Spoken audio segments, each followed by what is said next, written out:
25 members in an era when you would have seen a lot of news about there is a little bit of slowdown in the plant-based food sector. Yet the number of members who are wanting to be a part of PBFIA is increasing by the day.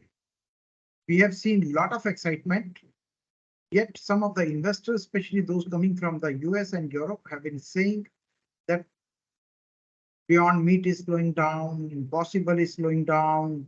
There is a risk capital which is leaving the plant-based sector, not just the plant-based sector, many other startups. And then it couldn't have come at a worse time that the Baiju news came. And then we all were reminded of the other high-profile corporate governance related mess-ups which happened from India. And then there were one or two stories which were trying to dismiss the kind of amazing startups that we have in India. Now the number has crossed 100,000. Imagine 100,000 startups, easily 1,000 can be unicorns, and somebody writing one or two such adverse stories talking about the negativity in the startup sectors from India was the warning signal for all of us. Government took notice of it, everybody took notice of it, and so did Plant-Based Foods Industry Association. We felt that most of our startups, which are bootstraps, and most of our members are bootstrap startups, we should bring in good corporate governance principles and those tenets in our system right in the beginning, so that we do not have situations where you have 4 steps forward and 2 steps backward. What more we could have asked for? We have all the big 4 present in the session today. They are our guide. They are our torch bearers as to what the corporate governance should be, and they are the ones who actually uphold it. When one of the big 4s fail to do it in case of Satyam, we see that their business is impacted even till date. So all those learnings have given the impetus to the corporate governance, that how we not only take care of responsibility and transparency, we also make sure that the ethical issues, and we make sure there is no dilemma between long term and short term. We make sure that everybody amongst all the stakeholders are fully committed to the good corporate governance, so that it is not only a risk management opportunity, but it's also an opportunity to bring in the loyalty from your customers, more than customers, your employees, and also from your investors. So it is a good differentiator. That's the tagline for today. And we have an amazing line of speakers, not just the big 4, but also the ex-Director General of Secretary General of FICCI, Shri Dilip Chenoy is amongst us. You have one of the best chartered accountant CFOs, and of course, Nithin Kamath himself, who founded Zerodha, and we will learn from him also as to how he set it up. I remember way back in the late 90s, when Amazon was coming up, they wrote a letter to everybody that is not going to be just profit, it's going to be more than that. And I think that those tenets were built in right in the beginning. Something similar we are also doing at PBFIA. We are trying to ensure that no information is left in any one corner. Everybody within the PBFIA is aware of it. Our books are open. Our members are very, very welcome to come and see. They are not being given responsibilities one by one. We are also ensuring that every decision is inclusive. It is taken with the help of everybody who is going to be involved in implementation. Whatever one person is doing, everybody else in the team knows that. It's not that we have a large team, which is going to be large very soon. Once our plant protein cluster will come up in Bhiwadi, the first cluster, there are 12 such which we are going to set up. But we have done well in the first 1 year of doing summits and interaction with the government, not only in the work stream of policy advocacy, but also in supply chain innovation and investment. So now I would request my team to come in and introduce themselves, to begin with Medha, followed by Indra, Narhari, and then Aditi. Aditi also has a presentation. And then after that, we'll request Nithin to come in and Dilip immediately after that. So Aditi, you will have a time of about 3 to 5 minutes maximum. Medha. Thank you, sir. Good afternoon, everyone. Thank you for joining us for this webinar. My name is Medha Gupta, and I'm working as a senior manager at Plant-Based Foods Industry Association, where I'm helping on the policy advocacy front. Today we are focusing on a very interesting topic, which is of great importance, which is corporate governance. And I believe that this session will engage, I think, in an open discussion and provide a lot of valuable takeaways for people who want to increase their company's image or who want to know more about how they can implement it in their startups as well. So I look forward myself to this productive and enlightening session ahead. Thank you so much. Kendra. Yes, sir. Hello, everyone. A very good afternoon. So myself, Indra, and I'm working at PBFIA as innovation specialist. And as a food technologist, I work more towards the innovation aspect at PBFIA. So like Medha mentioned, this is a very, very insightful and need of the hour webinar that we all need. And like Sir mentioned, we have very great speakers. Like Sir mentioned, we are here to learn from the best. So I hope we take away a lot from this, and not only take away, but also implement it in our startups so that plant-based foods revolutionize this food industry, and not only in India, but take it to a global level as well. So welcome all, and hope you all have a great session. Narhari. Good afternoon, everyone. My name is Narhari Gupta, and I'm working as an innovation specialist at the Plant-Based Foods Industry Association. I'm looking after the members of our association. So currently we have 125 plus members, and I'm also looking after the events, partner events of PBFIA, and also the main Plant-Based Food Summit. So we have two major events, partner events coming up in next couple of months. So one is India International Hospitality Expo. We will share the details about this event later during the webinar. And the other one is Foods India, which is happening in the month of September. Thank you all for joining. So just to add to Narhari, the IHE happens in Greater Noida from 2nd to 5th of August. And then we have FI, which is on 17th to 19th of August. And then we have Anu Food, which is amongst the largest food shows in the country, managed by Anuga of Germany. And it's in Mumbai. It is from 7th to 9th of September. And then we have India Food Forum, which is mainly for the retailers in the food sector, which is on 30th, 29th and 30th of November in Mumbai at Westin Goregaon, at Westin Powai. So over to you, Aditi. Yes, thank you, sir. So right now, when Sir said that I have 3 to 5 minutes in front of everyone, I think that is an example of what corporate governance is, right? Because he's extremely transparent. He is telling me right out there. So I'm going to set a timer for 4 minutes so I don't exceed. And we'll quickly begin with the presentation. So my name is Aditi Sharma, and I work here at PBFIA as a senior manager. I am based out of Mumbai, but I keep shuffling between Delhi and Mumbai. So are you all able to see my screen? Yes. Okay, perfect. So these are the esteemed speakers that we have lined up today to hear from the best, from people who have experienced the journey themselves to people who have guided the best. So we're really looking forward to this session, starting quickly with what we are, PBFIA, that is a Plant-Based Foods Industry Association. So we are a CEO-led body, and we work towards the advancements of the plant-based foods industry in India.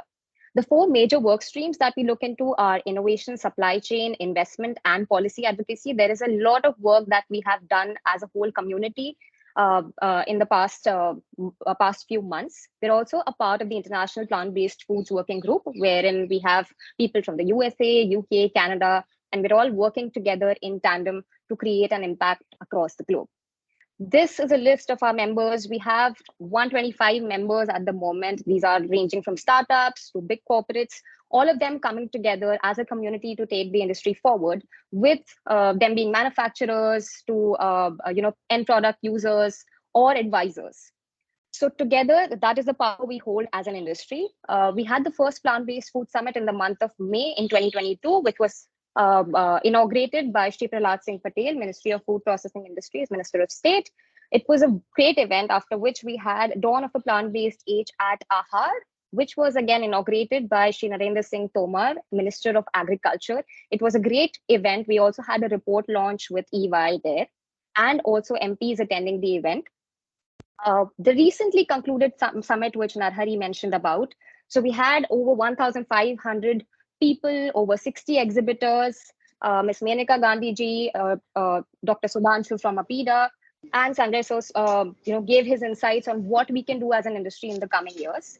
We keep engaging with the institutes to make sure that we have the scientific community involved with various IIMs, IITs, etc. We're also working on Center of Excellences that we can develop.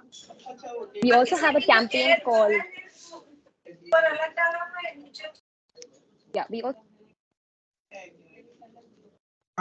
Aditi, you can unmute yourself again. Oh, all right. Yeah, thank you, sir. So we have a campaign called Laboratories Se Shubharamb, where we encourage the scientific community, we work with them, and we encourage consumers to switch to plant-based foods.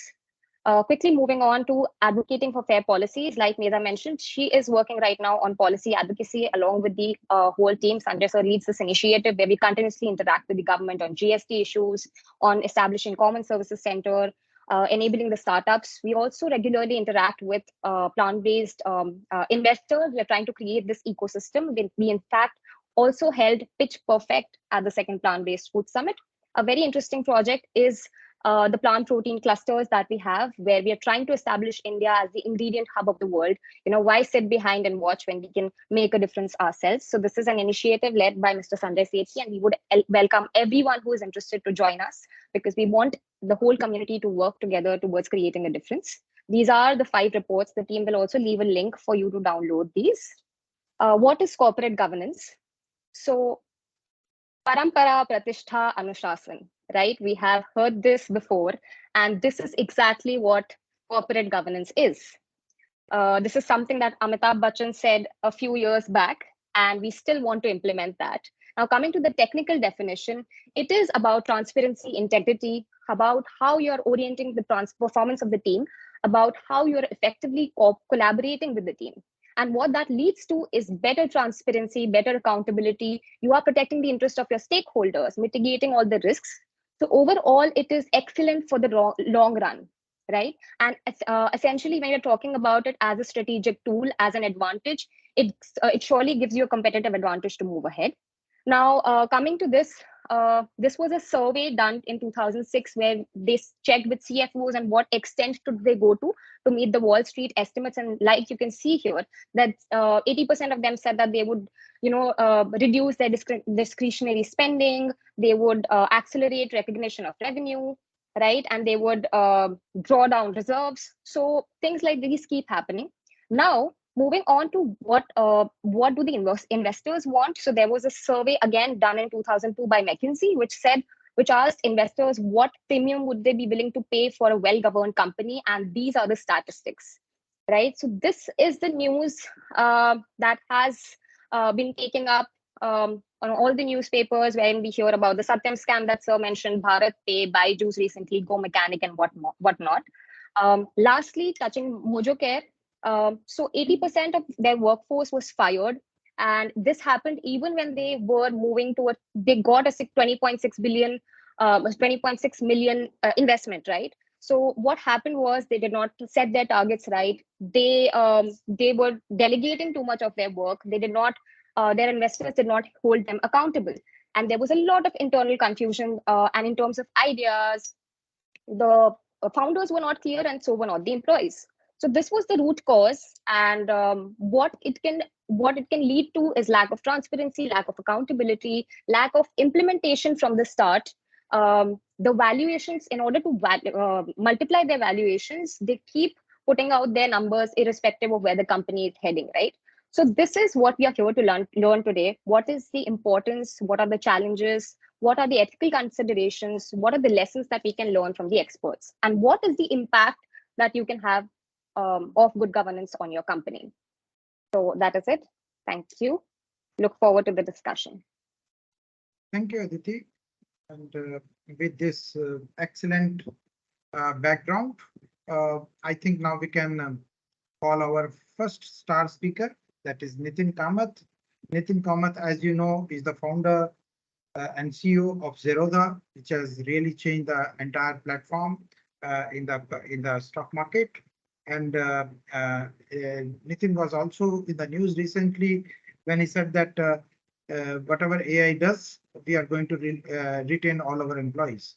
This is fantastic, Nithin. So this is one of the things that people like, and you know, we have about maybe less than 100 people today in this call listening, and there are some on the direct live telecast. But these are the CEOs of various organizations, and they are really looking forward to get one such idea which can really transform their companies. So we are really looking forward to as to what is that you did at Zerodha.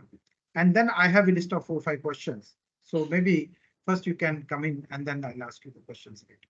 Over to you. Right. Yeah. No, thanks, Sanjay, for having me here.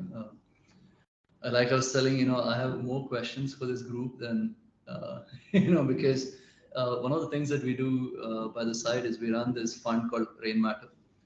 We started in 2016, kind of investing in fintech startups. And health has generally been a very passionate project for me. So we extended that to health. And we've also allocated most of our financial success to give back to our foundation, to both for-profits and non-profits working in climate change. So, in this health and climate change, in that umbrella, plant-based foods kind of fall. I have a running bet with someone on our team saying that by 2023, 25% of all meat, will be plant-based. And so like I said, I'm very curious to know what everyone in the organization does. I'll probably look up everyone. Yeah. So as Zerodha, what did we do? See, firstly, we got extremely lucky. We were at the right place, right time, many times in this journey. If you were to ask me, I think one of the reasons for Zerodha to work was, so we started Zerodha in 2010, but I started trading the markets in 97, 98, right? So there were like 12, 13 years that went in sharpening your axe of sorts before you went chopping wood, right? As in, because today what happens, I think, generally what I've seen is, people get an idea to start a business in a coffee shop and they think they can actually build a business. It's very unlikely that without core competencies that you can actually end up building a large business. Of course, it's happened with a few folks, right? But that's an exception, right? As in, if you actually go pick up the most successful business out there, the founders actually spent time before they actually did start the business. So firstly, I think what we got right was that we're building a business around a core competency. I have a mental framework around luck, which is if you can survive long enough, your odds of getting lucky increases, right? So and you can only survive long enough if you're doing something that you love to do, right? So the fact that I ended up picking a career that I love to do meant that I could survive long enough to get lucky. And 3 is so the thing is. I think we started before all this noise of startup ecosystem had started, right? As in, this was 2010, and I think I got introduced to the world of startups, etc. in 2012-13. I attended a startup conference, and people spoke about Mao, CAC, and etc. And it just went over my head. I was like, dude, why would you do a business if if your user is not going to generate you money? So like it just didn't add up. So and that was a time when there was a realization that in the business, in the business of building business, you need to have some moat, right? Either you can go to that fight, which is the deepest pocket wins, because once you take that route, you have to keep raising more money than everyone else to be the last man standing. That's a way to build a large business. The other way is to build a business which is where you can say and do things which is hard for others to say and do, right? So like what you just referred, this whole our stance, a philosophical stance of that we will not let go of a person just because we are automating processes and we are becoming better, more efficient as a business. Letting go of people is not the right thing to do. It's a stance I can take because we didn't take that we will go keep raising money route, right? Because if you had taken that route, you would have investors. You have investors. You have raised a lot of money. You have to then justify the valuations, etc. So I think the other thing that we did right was that which is we never have really chased any kind of revenue or growth, right? I mean, the philosophy has been you get up every day, do something better. You'll get to wherever you have to get to in life, right? As in this whole when you kind of optimize for a certain target, you can compromise on certain decisions that like if I tomorrow get up and say next year I need to add say 1 million customers, I might have to force myself to do some things which is not really right for the business in the long run. So which is the fourth thing that we've done well, which is we've always optimized for the long run versus the short term. I think the big problem for everyone building a business today is everyone's trying to push you to think about short term, the next quarter, the next 6 months. But typically what's right for the next 3 months, 6 months isn't always right for the next 3 years, 6 years, right? So just I think we've done that okay, which is anytime any decision has to be taken, we're always thinking what happens in the next years because of this decision, not over the next 3 months. And yeah, and eventually the business also comes to a product. I mean, you can say everything you want to say in the world, but if you don't have a good product, there'll be no customer, right? As in, we are lucky to be able to put together a team that has built one of the best products in. I mean, I have a conflict of interest saying it, but I think we probably have one of the best products in this country and at the lowest cost almost, right? Because you can't just play on low cost. Right? There's another thing that I've seen with a lot of founders and people building business, which is in this whole quest of being the lowest cost, people compromise on quality, and it doesn't work. You can't scale, you can't build a large business doing it. And yeah, I mean, as a team, I think we've done okay as well. I'm very proud that we probably are the lowest attrition as a company in the country. I mean, our tech team, we haven't lost any member from the team. I mean, 2 people left for personal reasons. On our overall core team, maybe 3 or 4 people have left over the last 12, 13 years. So yeah, so I think we've done a decent job of like making sure everyone up. And this was not because we paid more. I mean, for a long period of time, we are actually paying lesser than most of our competition. I mean, today, of course, thanks to the success over the last 3-4 years, there is wealth that is gotten created. But this has just been now. It's been an outcome of now. And yeah, and like I said, finally, we also got extremely lucky that there was an underlying bull market in this country. So people wanted to invest in stocks because we could have done all of this in a different time period and have nothing as an outcome. But the fact that firstly in 2016 Aadhaar happened, so you could onboard customers online, and then in 2020 this whole COVID happened, and suddenly, like people who never thought about investing suddenly decided to start investing. I mean, all of these things, happenstances. There have been like a million of them. So we got lucky to be at the right place, right time, bunch of times in this journey.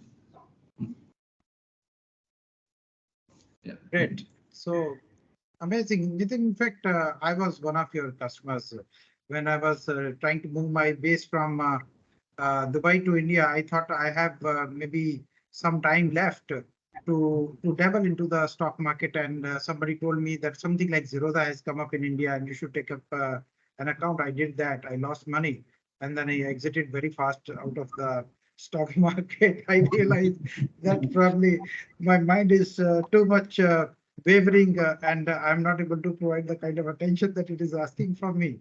And then after 1 year, I came to know because I was not trading, my account was also taken away by Zerodha. So I had to go back and now reclaim that account. But one thing which caught my eye right now is that your platform was very, very tech savvy.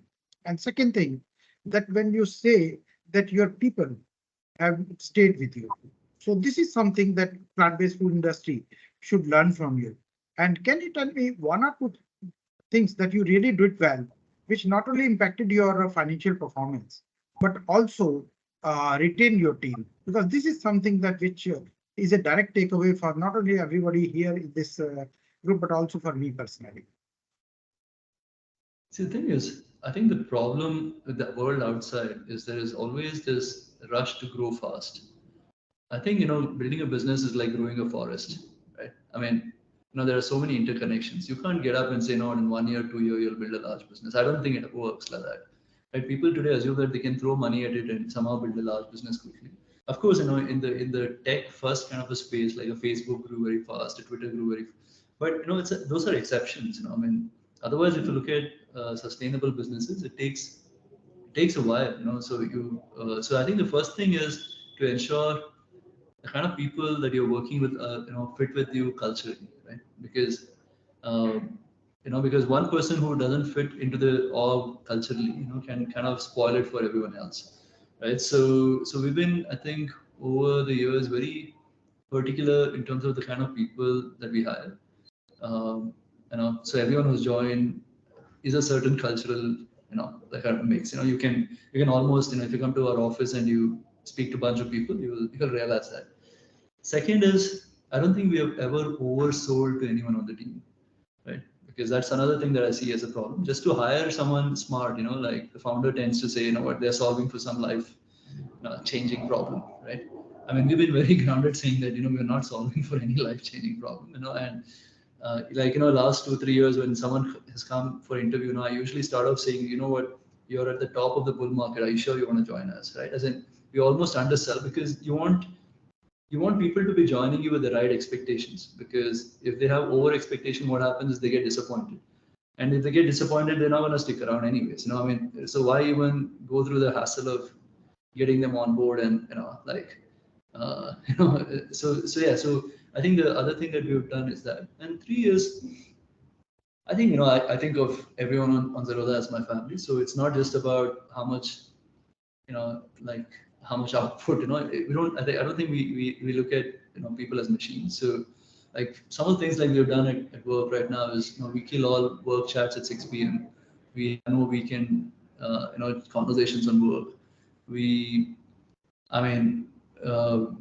have all these health challenges, like we're trying to nudge everyone to think about health. And so anything that I would do it to my brother, sister, I treat everyone, and it's not just me, I think that's what I said about the culture. It's, but the thing is, building a business this way is not very easy, because most of the leaders who are there in the organization, they've kind of grown from within.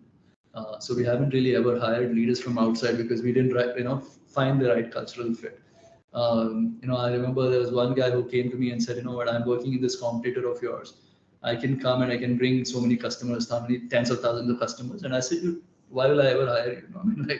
Because, you potentially tomorrow can do the same to me, right? As in, so yes, we have not compromised on that for sure. And about financial success,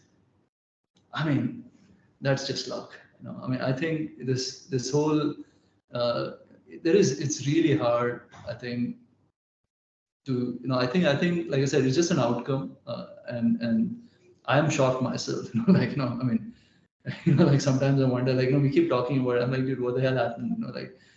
How are we making thousands of crores of profit every year? Because this is not meant to be that. And when we started Zerodha, this is meant to be like a small boutique little firm for very active traders. It's turned into someone else. Like yesterday I was reading an article, me, Kailash, HCLTech, we were just joking about it. Someone said, Zerodha can be the next big tech of India. And then I was like, no, come on, this can't be serious.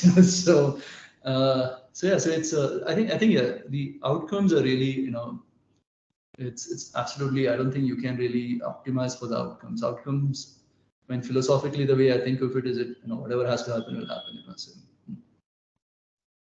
Great. So, Nithin, I have just one more question for you, and then we can bring in Dilip.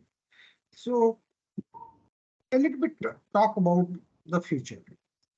How you think from the corporate governance point of view that our startup should be preparing, getting over the teething troubles that they may be having, and so that they're future ready and investment ready. This is something which we are facing as probably one of the biggest problems. We usually say we have 4 problems. One problem that we have been tagged as over processed, although we are not as processed as 2-minute noodles, but yet we got the tag, and I don't like that tag because I've been requesting our startups to be more healthily processed and made.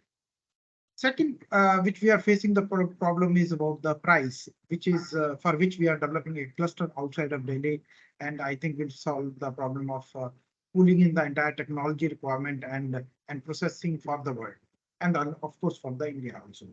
And third problem that we face usually is that they say, oh no, your meat is not just like meat. I know it's plant-based meat. I've had it. I will not have it in future. I'll go back to my chicken. So this really hurts very badly. But the fourth problem for which I'm looking forward to you is the investment. Nobody is getting the kind of investment that we hear. Economic Times teases us every day. Oh, somebody got 2 million and 5 million and 10 million. I said, why the hell we are not getting the same kind of money? We hardly get 5 crores, 7 crores. Rarely more than $1 million in our plant-based food industry, bootstrap industry. So I know we don't have the magic wand, but our startups, they need it, especially an infrastructure project like that we are developing outside of Delhi is a very, very investment heavy. So would request you to tell us, and then we will bring in Dilip after that what should we do to be future ready and investment ready? Yeah, like the way, a few things. The way I said you shouldn't be overselling to your employees. I think you shouldn't oversell to your investors as well, because your investor is like, you're marrying into your investor. I think one of the big problems I've seen in the startup world is, a founder typically overselling just to be able to get the check, right? I mean, overselling the opportunity, overselling the market size, overselling everything, right? But then that is like, going on a date, first time you act like someone who you are not. Right? And then you get married to that person. And imagine you have to be that person who you are not for the rest of your life, right? And that's a problem in the world, in the sense, in the startup world, you're incentivized to oversell, so everyone thinks I need to oversell. I mean, if there was one advice I would actually say that, if you're raising money, just set the expectation right. It might take a long time to get your investor, but get the right investor, right? Because then you're not pushed to compromise on, your philosophical decisions to run the business. Right. One's that, two is, thing is, personally, when I say personally, as a business, we've started Rain Matter, the climate and health, and we've allocated 1,000 crores for this. And for us, this, what we're doing around plant-based foods and alternate to meat is something that we are passionate about. So we are willing to allocate. But the thing is, we haven't yet seen something that we are excited about.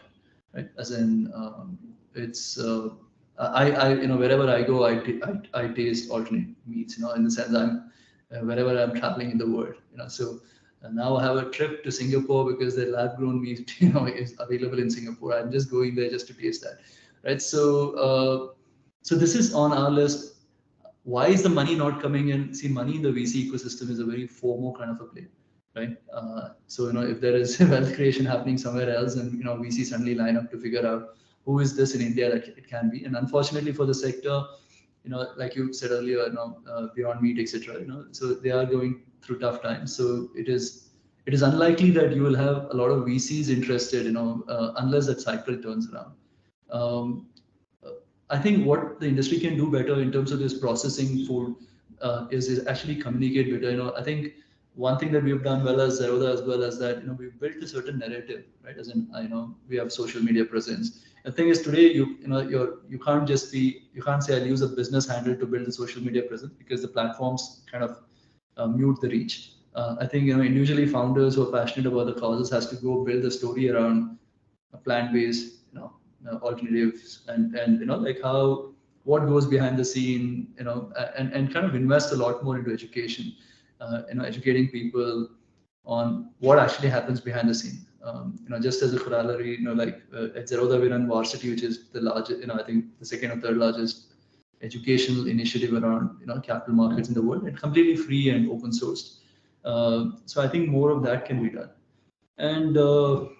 And finally, see, I think the product has to keep getting better, right? Because I think we are in that stage, like this very early in the industry, right? I don't think any of the founders should make peace with saying, this is my product, and this is what I'm going to sell, right? I think this has to evolve very fast, right? Of taste, texture, cost, like everything, right? I mean, all of these 3 points, because unless, like there's a bet, like I said, I have internally, right? Unless you can offer an alternative to meat, which tastes very close to it, and at a cheaper or the same cost, it's unlikely to ever scale, right? I mean, right? Because I don't think, people will make the switch. No one's going to pay 1.5 times, 2 times. Eventually, as I said, eventually the business has to get there, right? And I think as an industry or as a founder starting up in this space, I think you need to figure out how to keep improving and keep getting closer to that. And like I said earlier, right, it is about surviving long enough to get lucky. So I think that's also important, because eventually, right, it's a no-brainer. I was telling this internally as well. I think 20, 30, 40 years from now, people will look back to this period and say this was a holocaust on animals, right? In the sense what we are doing to the animals is really like how we look back, at the Nazi era, right? As in, it's almost inhumane. It's just that we don't see it happening, so we kind of ignore it. But once there is an alternative, people will switch. It's essentially a bet I'm willing to take as well, is that once there is an alternative which is same cost, same texture, same quality, and health-wise, nutrient composition-wise, it's the same, similar in nature. I think the hockey stick curve will really happen at that point of time. So yeah. So I mean, that's really how I think this. Thank you so much, Nithin. In fact, what are the points that you have mentioned really resonating very well with me, and I'm sure others as well. And request you to keep coming back to our platform. And you may mute yourself, you may switch off your video, but kindly don't go away. You can catch up with your other work, but around 3:30 or 4 o'clock, maybe if you come back, there'll be other people who would wanting to ask you questions, and we cannot open those questions now, because if we do that, then our webinar will go for a toss. So we have to restrict those questions at this time. But thank you very much. And Dilip, requesting you, you must listen to Dilip, because he has been the Secretary General of FICCI, and I'm sure you know it. And he has been a progressive manager and a role model for all of us, and a personal mentor to me. Dilip, over to you. You're on the mute, Dilip. Thanks, Nithin. It was great listening to you, and thank you, Sanjay. From where Nithin left off, I'd like to take possibly a different tack, right? And so I just go back in time when in 2008 we were setting up NSDC, right? It was actually a startup, okay? So, we, before we actually launched and came into market, we did a lot of work there. And at that time, I didn't even know that I was going to be the CEO of NSDC.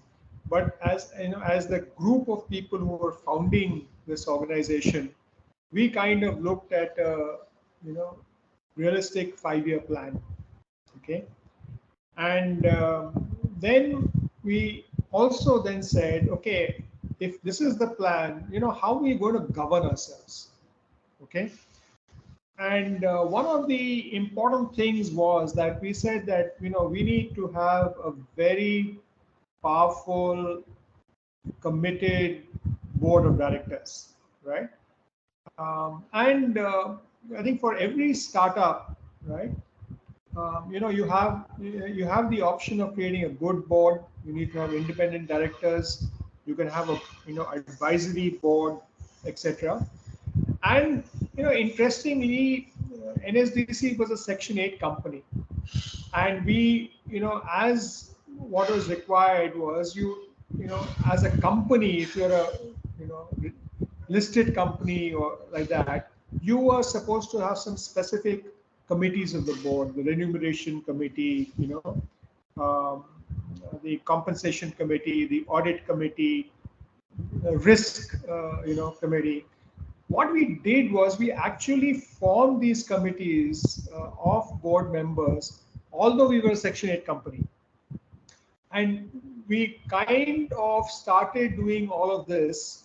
It's not very expensive to do, but it builds a kind of a system into it. The committees actually help bring specialized knowledge, experience, and they help the board to take decisions. The other thing was very interesting. While we were provided a budget to spend, we didn't have a budget. To spend on skill development, we didn't have budget to run the organization. So, how do you actually look at it? And we said that we have to strive for surplus, right? Now, being the director of the company, and if you're a Section 8 company, right, and if you're making a loss, you have to take special permission to pay yourself salary. Okay. So here, the other thing is that when we create a budget, right, how will the organization run? And with startups, there are multiple challenges that you need to look at when you look at a budget and when you look at it. The first thing is a lot of startups, not getting funding in the plant-based food industry might actually be a blessing in disguise. Because a lot of people who get funding then look at the money that they get from funding to spend, right?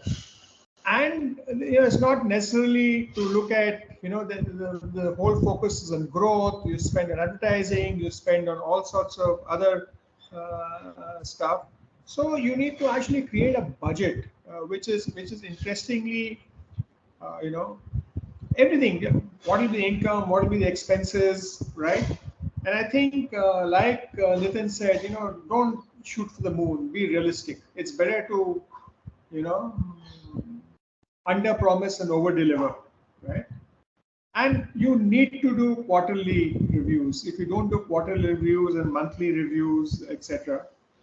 In the startup space and in the last few months, there's a lot of noise about founders and executive pay in what you see in a startup, stock options, performance-based bonuses, etc. I think, when she quoted Amitabh Bachchan when she was introducing the subject, we need to actually look at that and look at the founders thing. Some founders are there that don't pay themselves. So if you had mentioned that you had conducted a Shark Tank like of event for the plant-based food industry. Now the thing is that if you don't include founder pay, right, in the expenses, right? So there are two extremes. One, people pay themselves huge amounts of money. Two, they don't pay themselves at all. So you actually get realistic participation. That's where if you have a board, if you have independent directors, if you have a remuneration committee, it actually works on that. And I think going back to Nithin's point about employees. So, I've coined this acronym, and what I say is that it's very simple, like T. Okay. So T is you need a team, right? So the founding team and employees, right? And you got to actually keep them motivated. You got to hire the best. You got to see the culture fit, a thing which Nithin actually talked about. We were looking at a huge cultural fit whenever we employed there. And you got to spend on training and development, and you got to include that in the budget. So, you got to do an offsite. Sometimes you don't do an offsite because it's not in the budget, right? And then you need to have a good feedback system, especially if you're handling investors' money and other money. You're seeing a lot of cases of whistleblowers and others talking about, cases here. But if you create the corporate governance within your organizations to ensure that you are correctly spending investors' money, you're not, profiting at the base of that, etc. So it's an important thing to look at. And of course, it's always important, we had an internal auditor, external auditor, the audit reports were actually presented, and we kept information transparency there, right? Now, I think one of the big things in startups and corporate governance is when you have multiple founders, you have a single founder and multiple family members, what is each one's role in it? You've got to have an organizational matrix, right? So very recently I was in Bombay and, the Chartered Accountants Association, we were actually discussing something. And one person got up and actually presented, he said, founders should spend 95% of the time on marketing, right? Now, if you go back to what Nithin said, Nithin really focused on, hey guys, if you have a product, right, you got to market it, okay? One way of marketing it is as an alternate to something. The other way of marketing it is an innovation in itself, a taste in itself, a meal in itself, and how do you create a market which is there, right? The second aspect what they talked about was, you got to look at converting 45 to 50% of your customer leads, so the cost of acquisition of a customer declines, your expense goes out. And the third thing that that person spoke about, I found it very, very interesting. He said, if you're not getting 25, 30% or 35% return on investment or return on your time, it's a hobby, right? And everybody gasped, said, what are you saying? And there were some, B2B companies there who operate on 5% margins, but they said, but your turnovers are thousands of crores, so it's a different kind of an issue. You need to, regularly have performance dashboard, all of this. So your whole thing is that, I think, very important. And when I came into the second aspect of T was the E. So the teams and the E, the execution. You got to have a process for everything. One of the things is that how do you create a kind of a process for vendor payments? How do you pay vendors, automatically, and you create a brand of loyal vendors, right? So a lot of people say, hey, you get money fast, but don't give out money. But that's a different kind of thing. You got to have employee handbooks and processes. You got to have a process for IT. So build the processes and the HR manuals, the IT, the cybersecurity protocols, etc., which are there. When you look at it, and if you look at the board, the committees, the whole management team, the budget, the audits, the review, right?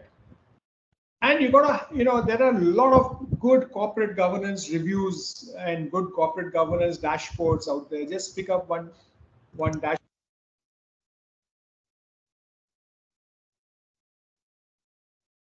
Just pick up one dashboard and look at it, right? As Section 8 companies, we had to appoint a company secretary. So the second employee that we hired was a company secretary. The first employee that we hired was actually an accountant, right? So and I think here is when you look at the company strategy, put it before the board, it is approved by the board, and meet meet the targets there. So everybody in the organization, has to have a role and responsibility mapped out. Because a lot of startups, when you start, hey, come on, you do this, you do that, you don't tend to actually look at the processes and all of that. So we actually had a whole lot of things here. Now there are three things which I want to end with, which actually I think are worrying you, right? The first thing is that you're talking about the lack of investment in the sector, right? I don't think that's a bad thing. So if there are companies who actually are able to bootstrap themselves, right, and grow, right, and don't dilute equity, very early, but then grow, focus on marketing, creating a product, creating a brand with bootstraps, right? All food brands actually started that way. I mean, if you look at the food sector, very few companies in the food sector in the early days got private equity or venture capital funding, right? It was all bootstrapped. Even some of the largest names today, if you look at it. So look at building the product, things that you have done about these tasting sessions.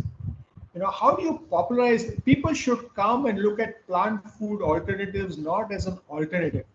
They should look at plant-based protein as a taste enhancer, as a product that they want to go out and eat, right? It's not, if you sell it as an alternate, it doesn't work, right? And you can actually position yourself that, this industry is actually positioning itself to solve the whole global hunger issue, the whole global food issue. And like Nithin at Zerodha founded, shared with us, he created a foundation for education. So as a association, as companies, what is the education of the customer? What is the education and training that we are doing? How are we actually doing that? So corporate governance is a very nebulous thing, but it's also a structured kind of a process.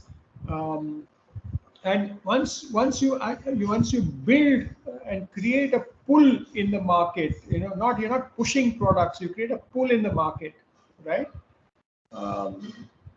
Start with different market segments, right? How could plant-based foods be incorporated in a diet for kids? How can it be in the nutrition thing for the midday meal?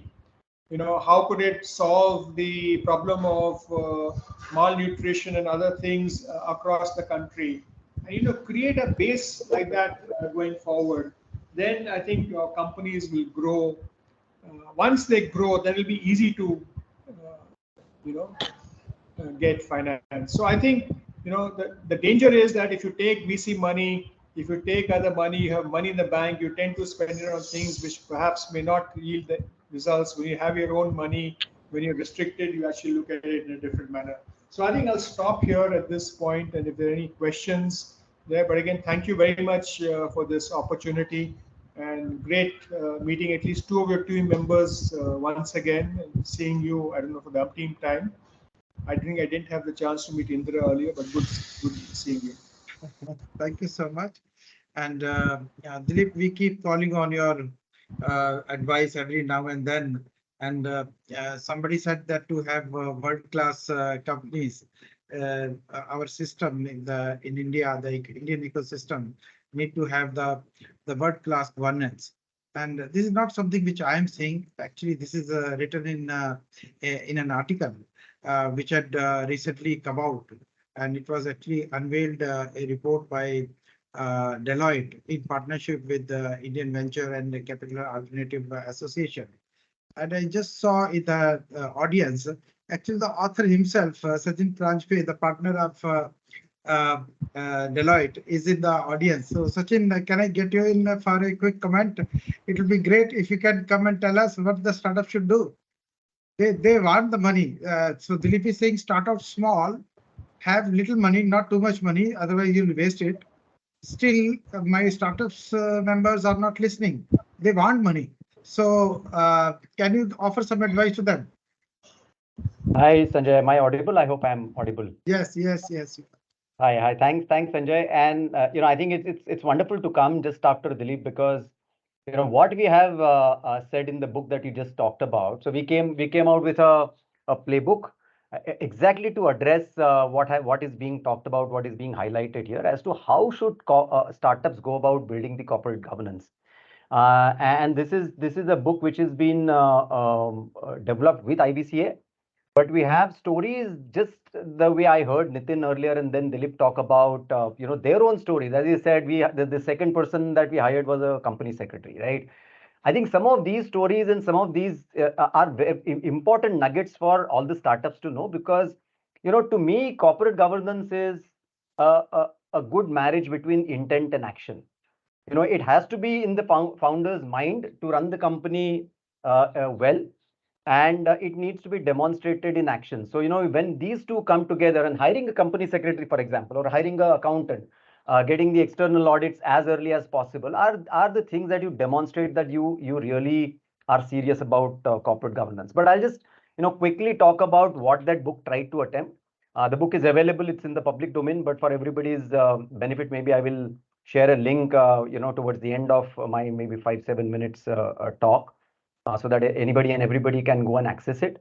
But we and when IVCA and we looked at it, and this was about 6-7 months ago, the problem statement was the same, that how important is corporate governance, first of all, and if yes, then how should one go about? Because the thinking was, a lot of startups start thinking about governance much later, in their journey, and which perhaps is not the right thing to do.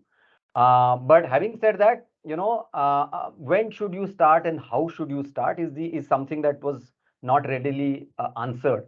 And keeping that in mind, we set out to therefore address the governance story. And what we have done is we have broken the entire startup journey into 4 phases, calling it early, evolving, growth, and mature. And we have given a loose definition of what each of them would mean, both in terms of roughly the capital raised, or the valuation, or the team size, etc., product market fit, and all. And then for each of these stages, we said what should be there, and what's necessary, and what's perhaps good to have. So, for example, should you have an internal auditor? Now, the internal auditor you don't need right up front, when you're an early stage, but you have to have it once you are somewhere between evolving and growing, right? So those are the things that we have tried to really map. So across the 4 stages of the startups, we have said, if you're an early stage startup, you have to have board, and this is exactly what I hear Dilip really harping on. Have to have a board. You have to have certain sense of compliances. You can't run a business without being a well compliant company. And then if you have raised the money, there is fiduciary responsibility that you as a founder and the board and the management has, and therefore you must have an external auditor. So at minimum, have a board, have a certain system of compliance, and have the external audit. As you go to the next stage, what are those things that kick in? So on and so forth. So the entire playbook really talks about identify yourself where you are, and then look at what you need to or should do. It also therefore tells you that to go to the next level, what are the things that you need to have, and each of these stages are experience. I mean, are in the sense IVCA and people that we spoke to. The experience is the startup journey in India is roughly from early to mature. Mature, and when I say mature, is ready for IPO. Going to IPO is, of course, depends on multiple other factors. But if you think that you want to go for IPO, that entire journey takes about a decade, plus or minus. It may be a couple of years more, but roughly about a decade is what the consensus is. So therefore, look at this entire maturity curve as from 0 to 10 years. This is the way the journey is going to look like. And from a governance standpoint, what is it that you need to start thinking about, how you should go about it? All of that is there in the playbook. The other important part of the playbook is this playbook also, though it is developed by Deloitte and IVCA, it really has stories of both VCs, founders, and some of those who sit on the boards of founders and governance specialists. So those have looked at it and given their stories, and based on those stories, we have made sure that our content and inputs are very, very specific to what founders have actually gone through. So the playbook also has their names in the contribution section. So you will know that people that we have spoken to are the ones who've really lived that journey, and they've therefore kind of given their put their weight behind it, saying that this is what is the requirement from a governance perspective. So Sanjay, thanks for letting me share these few things about it. For everybody's benefit, if you're okay, I will paste the link. and you know, please. you all Yes, can yes. make the use of it. If there's any feedback, I'll be happy to, Very you know, happy. connect with you. Thanks, Sanjay. Over to you. Back to you. So, Aditi, did Sachin say signed copy, author signed copy you will get? Did he just say that? By the way, we post Aditi from Deloitte, so sorry for that. No worries, no So, worries. We have a so great alumni network, and we are very proud of it. okay, Ankur is there, and so Sachin, is Ankur your competitor? Ankur Goel from EY. Yeah, I'm So, there. Yeah. so please come in now and look forward to hear from you, the partner at EY. Yeah. So thanks, Sanjay, for having me here, and thanks to all the co-panelists and a lot of people in the audience. I think a lot has been said on this by Dilip, Sanjay, and of course by Nithin. I think without corporate governance is in today's time one of the most important, thanks to some of the known cases in the market, in the public media. There's heightened interest coming in from all kind of investors. And today, when we look at it from a transactions and investing world, people are becoming more interested in corporate governance than any time before. And again, it is not a big trick, why people feel more comfortable with Infosys or Tata's as a company, or to extend Japan as a country. It's just that the culture of highest standards of corporate governance and integrity. I think this is I will say this is a preamble of today's topic. I would just like to add that I will not go into the implementation bit, which Sanjay really elaborated in detail in his book. But I would say corporate governance to me is a culture. I think it's a culture, and the culture, like any other elements of culture, it always flows from the top. It's the people at the senior most in startups. It's the founders who need to really set that tone, and it kind of flows through.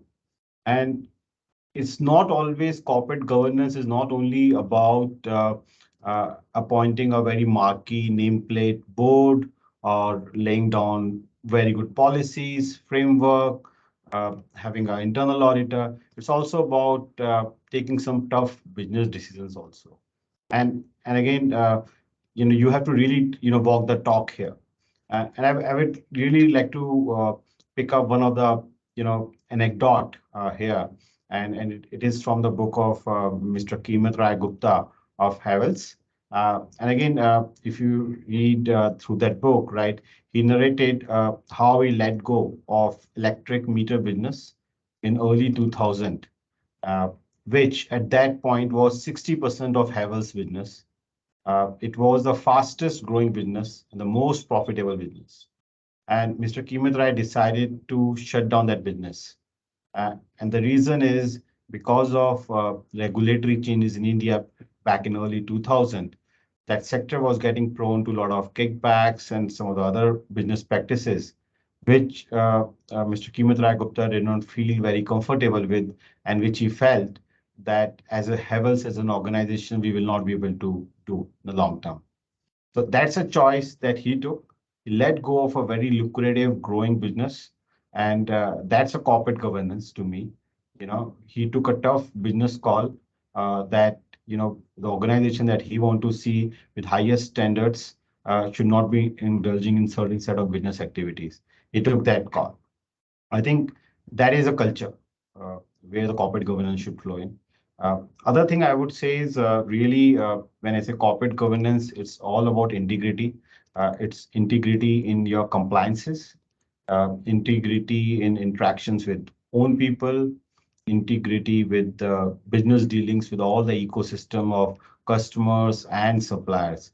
I think that integrity has to be held, tight, upheld all the time, and that's where the corporate governance really stems from. And again, again, I will again quote like Warren Buffett here when he said three qualities to pick up a talent. He said integrity, intelligence, and energy. The last two are negotiable, but the first one is non-negotiable. Right. So just like that, I think corporate governance as a culture is non-negotiable. In today's time, it is seen, with great bit of lens, and it is no reason that companies with high standards of corporate governance have been able to draw low-cost debt, better multiples, higher valuations, and better quality of investors and customers. So that's it from my side, Sanjay. I think happy to pitch in and let other co-panelists take from here.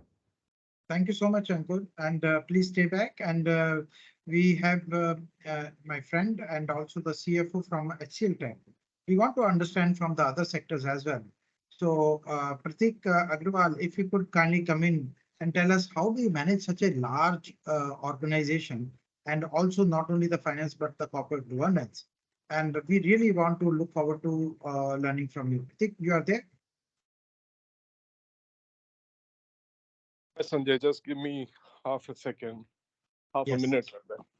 Yes, no problem. So in the meantime, I would like to remind everyone that Plant-Based Food Industry Association stands for the companies which are operating in a sector which is totally devoid of animal from the food chain. So please be a member of the Plant-Based Food Industry Association.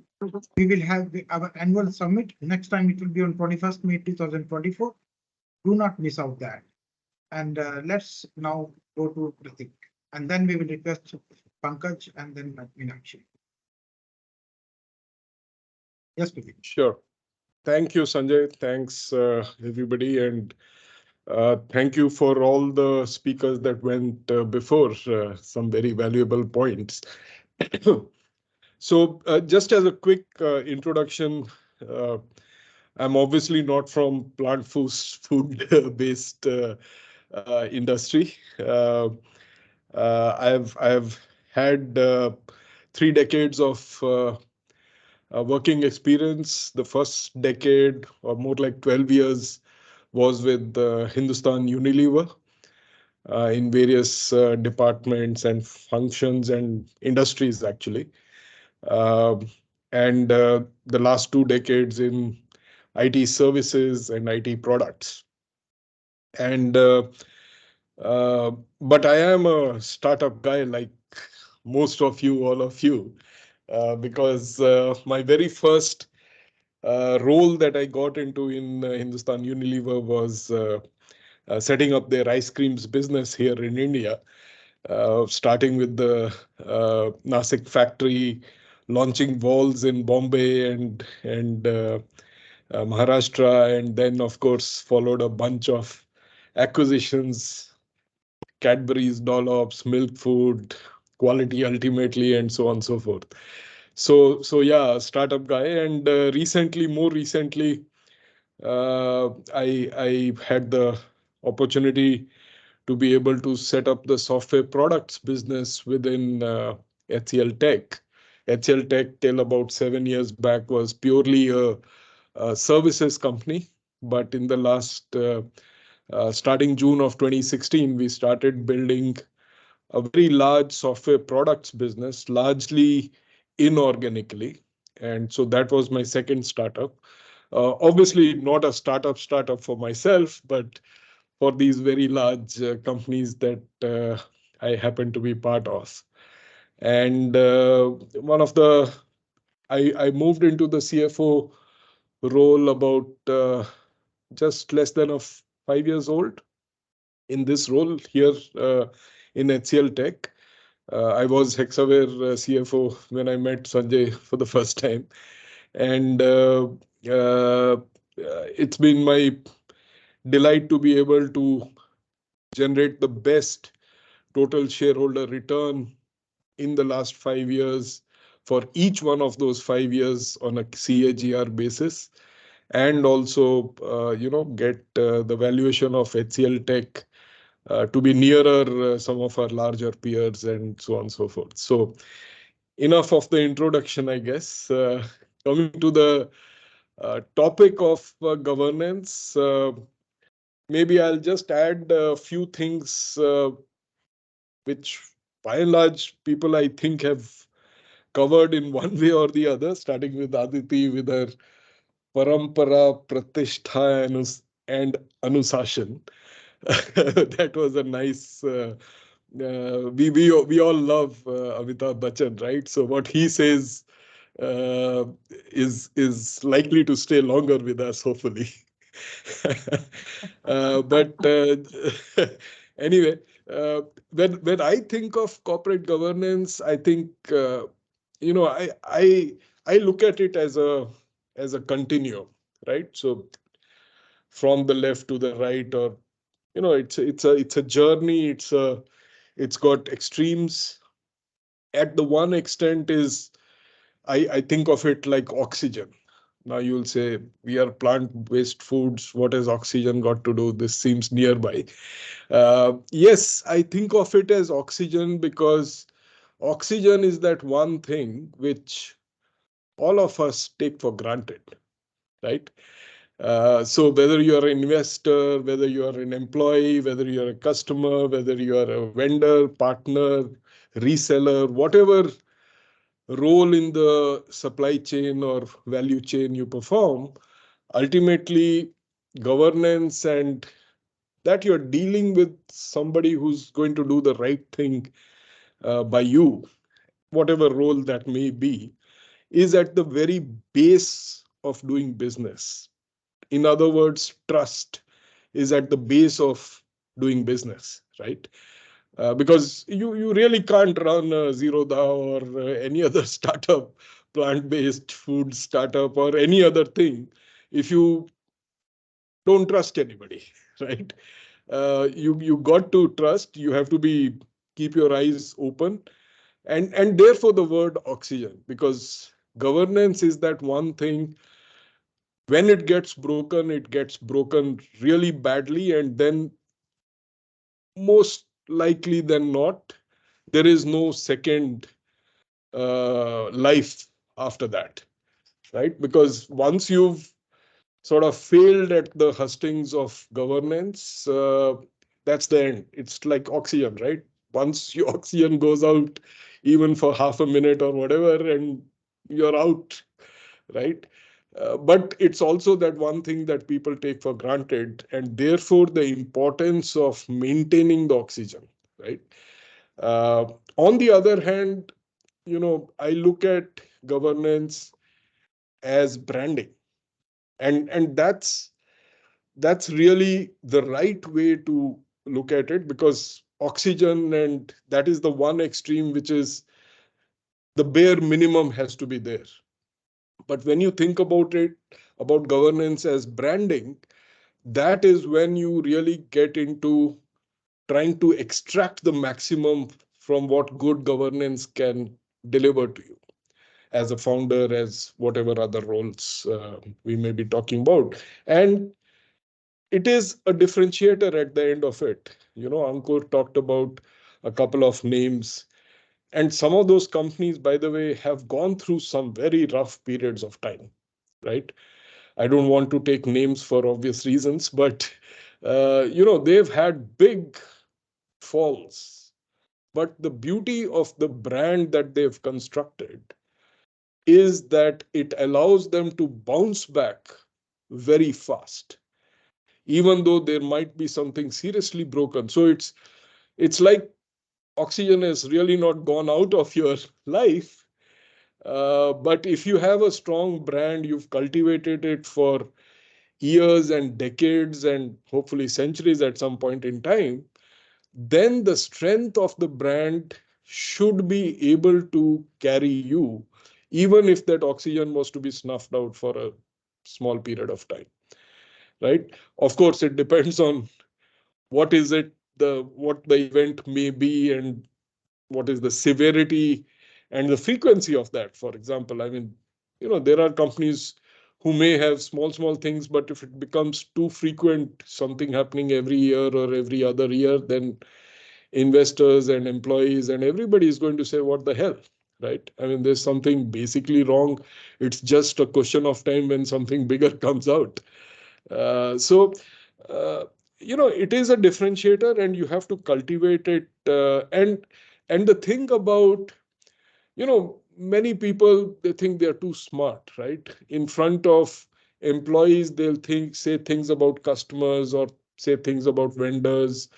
And, but the truth is that whichever stakeholder you're talking to, you have to be equally good with everybody. Because if you're not, the person you are speaking to in this instance will be able to very quickly make out what you are really about, right? It is not that in front of me you are saying something which is, good for me to hear, but you are sort of belittling the other key stakeholders of business or individuals. Because then, I as a stakeholder would always know or should know that, what's happening in front of me could be happening about me in front of somebody else, right? So it is governance means that you're basically good with everybody all the time. And that is the most difficult thing to do. It is, I think it is easier in the private domain, maybe because I have been in the public listed companies all my life, or most of my life. There was a stint in between that I wasn't. But the glare of public scrutiny, or just the force of the QSQT, like I call it, quarter se quarter tak, right? So the QSQT just is sometimes so in your face and so blinding, frankly, that, people tend to take shortcuts at times, right? Just that somebody mentioned, I think it was Dilip or somebody else, long term versus the short term, right? It is easy to fall prey to temptation. Temptation is that big villain, right? Because at the end of the day, we are all good humans. We all want to do the right thing, and, everything would be fine. Everybody would be well governed. Everybody would be doing the right things. What comes in between is, the expectations that certain very important stakeholders have of you, which builds the pressure, and temptation. There's no other word for it. Temptation is that devil or the villain of the piece, which really, if you succumb to temptation, that is really the end of governance. And we've all talked about, Sanjay, you started with Satyam and, the riding the tiger analogy, I'm sure is uppermost in most minds, right? It actually is the right analogy, because you give in to temptation. It could be any type of temptation, right? You give in one quarter thinking, yeah, okay, I'm just doing it this quarter.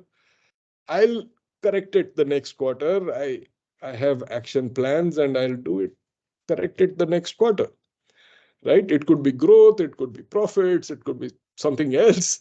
You name it. There are enough number of things that you can fiddle around with, right?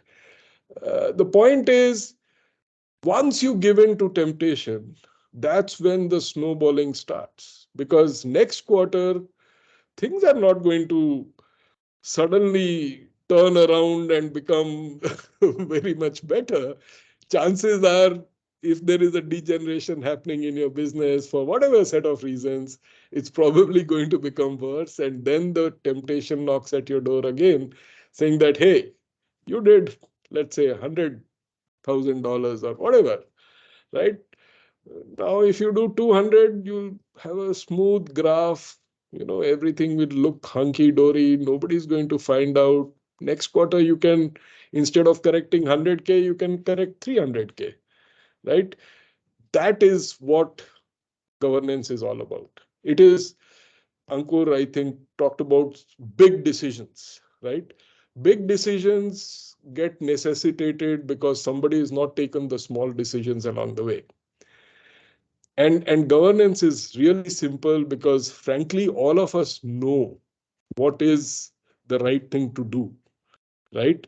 I don't think anybody here or anywhere else needs coaching or needs to be sort of told either by laws or rules and regulations or by counselors, board members, consultants, or what have you, right? All kinds of people who can advise you. But we all know what's the right thing. That's what I firmly believe.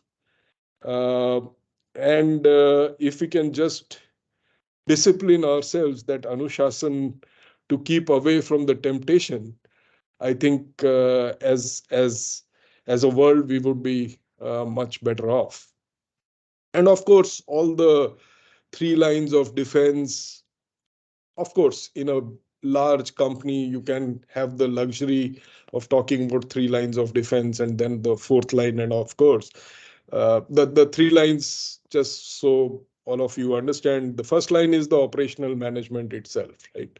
The second is what we call the risk and compliance, which is kind of slightly removed from direct responsibility, but is responsible more for risk and compliance and managing the governance, and then the internal audit. And then the external or statutory audit is really the 4th line of governance and all of those things. So I'm not going to get too much into that. Uh, I'll just stop with one last thing in terms of how to manage this, how to uh, stay away from temptation is, and I'm not going to get into meditation and yoga and all those kind of things, which are all very good ways of doing it.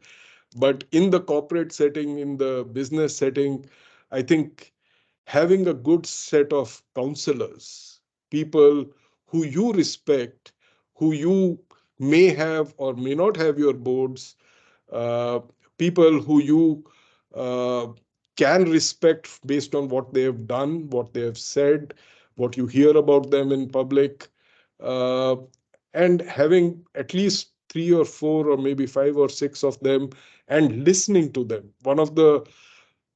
I mean, Shiv is my mentor, my boss, my Shiv Nadar, right?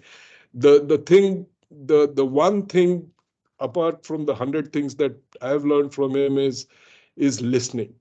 The way that man can listen, we can be 10 people in a room, all attending the same meeting, but at the end of the meeting, what he takes away from the meeting will be 10 times different from what any of us would have taken away. So teach yourself how to listen.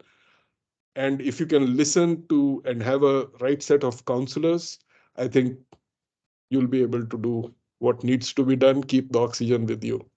All the best. Wonderful. Thank you. Wonderful. Thank you so much, Prateek. This was really touching my heart. And I know you have your whole life as an example of what you have been telling us in the last 10 minutes. So, in fact, Pankaj, जैसे कि कहना आसान है, करना मुश्किल है. And Pankaj Sachdeva is actually exactly doing that. And you may think that he is from the real estate sector, so it must be very difficult. But the fact is the 32nd Avenue has become such an aspirational product in the real estate industry in the whole of India that we all feel that if there is so much of stress in the corporate world and the corporate world has invaded our lives in Gurugram, but then we also have 32nd Avenue to go and de-stress ourselves. And then we are expanding at such a breakneck speed and in Goa and where not. So, Pankaj, can you tell us the challenges that you face in your job? You have been in the infra with feedback also as CFO and now also CFO as 32nd Group. And what is that we can learn from your experience? Pankaj Sachdeva. Right. Good evening, ladies and gentlemen. Thank you, Sanjay, for your very kind words, and to the team members as well for this invitation today to speak on this forum. Right. Corporate governance, the way we look at it as a topic, has been in discussion for a very long time now. Right. And the esteemed panelists who have been speaking before me have pressed all the right buttons on the need for and the benefits of a strong and robust corporate governance system. Right. While I would like to share the relevance of corporate governance by sharing actually as a strategic differentiator, right? By sharing certain anecdotes from my own experience of roughly around 25 years working in the corporate sector, right? And particularly in the unlisted segment, right? Wherein the management had voluntarily embarked on this exercise and the benefits that we had all witnessed by virtue of that, right? Some of the practices that I'm going to speak about today may seem common and familiar in today's context, right? Particularly for the listed companies, but which are far more regulated, right? But for unlisted companies which have kind of self-evolved, right? It was more voluntary rather than regulatory. Uh, Going by my own experience in this case, the management had voluntarily embarked on this exercise of corporate governance around 18 years back. To familiarize ourselves with the concepts and practices, we had two eminent speakers or two eminent business leaders come and talk to us about it. One was the head of BCG that is Boston Consulting, and the other was actually the co-founder of Infosys, which itself is a bellwether when it comes to corporate governance practices, right? And they come and spend time with us to kind of share their journey and experience on this front. There was a steep learning curve for all of us, particularly on the business side, but the leadership was determined, right? So one of the factors which makes a strategic differentiator is your level of determination. There may be a lot of learning that you may get as part of interactions, but ultimately how much you want to actually implement and stay determined to the cause is something that stands out. And we were particularly very determined and professional, right? And we took some unilateral steps at that point in time in strengthening the governance systems, the processes, the systems, some of the practices which have already been spoken about by the esteemed panelists already, right? I'm going to kind of enlist some of them right now, which may seem familiar, but kindly bear with me for that, right? First and foremost, the composition of the board of directors was structured to add value, way ahead of its time. An unlisted company does not have regulatory requirements on this particular aspect, but we voluntarily went ahead and kind of broadened the board of directors, right? The board count was expanded and there was a balance. So there was a conscious balance that we tried to kind of strive in terms of independence, diversity of skills, knowledge, experience, perspective, and gender among the board members, right? So there was a conscious exercise to balance across various parameters. This obviously helped us, in a proper understanding of and competence to deal with the current and the emerging issues of the business at that particular point in time.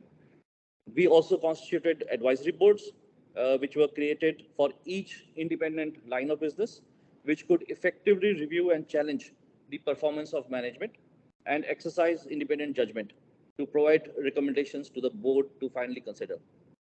Obviously, as has already been mentioned a number of times on the panel today, there was a separate independent audit committee that was constituted to safeguard the integrity of the company's financial reporting that was supposed to go out.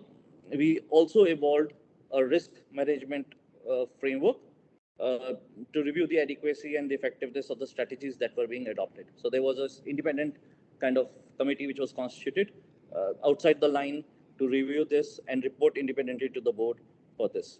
And finally, saying there was complete transparency and reporting to the shareholders. And we also onboarded a leadership guru. I just heard Prateek talk about, having different counselors kind of interact. So like that, on the same lines, we did have a leadership guru who used to provide an outside view in to us at that particular point in time, right? So, and this was around 18 years ago, and it was way ahead of its time. And it obviously yielded, very positive synergies and outcomes for us at that. I do remember a tagline that we had coined at that point in time, 100 crores in 5 years and having fun getting there, right? So that was a tagline that we had coined at that particular stage. We, because of the practices that we chose to follow and many other aspects, including the environment that we operated, we managed to get there in 4, right? But having these practices definitely aided that process far more significantly, right? So with that, obviously, we did have multiple rounds of capital raising forging joint ventures and diversifying the business across services, sectors, and geographies, which obviously held the business in good kind of stead across time. Right? Now, changing gears here, maybe right while we all say the good things about corporate governance, right? I would like to, seek the indulgence of the panel here for the next few minutes for focusing the spotlight on and talking about disadvantages that a bad governance system will actually have and what is it capable of creating, right? And also share some real life case studies relating to domestic and international institutions, obviously without taking names, but I'm sure the august audience here is intelligent enough to kind of, guess what I'm going to be talking about and who have suffered and perished due to the lack of or the gross misuse of governance systems and practices, right? So some of the disadvantages that come straight to the mind, obviously, are economic decline. So somewhere across the life cycle of a particular business, if there are bad practices being adopted, it will come back and haunt the organization at some stage. It may be 1 year, it can be 2 years, right? But it will eventually kind of, there's no end to it. There could be cases of corruption. Obviously, it kind of aids in that. There could be cases of lack of accountability. They could be, this will all result in weakened institutions and simultaneously also result in brain drain, right? So an organization is as good as its resources. It's as good as its human capital, right? But if there are bad practices being adopted, right, at some point in time, it will kind of result in a brain drain and all the good talent will leave the organization at some point in time, right? I'm sure that from our own experiences, each one of us is capable of outlining many more disadvantages that a bad or weak governance system is capable of creating, right? So corporate governance is nothing but a voice of our own conscience. But many a times what happens is that we are busy with more urgent business considerations and we fail to listen to it, ultimately resulting in a long-term failure for the organization as a whole, right? So now it is actually being increasingly reinforced by multiple agencies. And obviously we have SEBI, we have MCA, we have institutional investors. And to add on a lighter note, we have ED, SFIO, social media, 24/7 news channels, which keep on pounding away. And I'm sure we all go through them every day, where they kind of build or destroy the fortunes of many organizations by kind of listing out instances from time to time. And the list keeps on growing, right? Therefore, corporate governance is front and center of boardroom discussions today.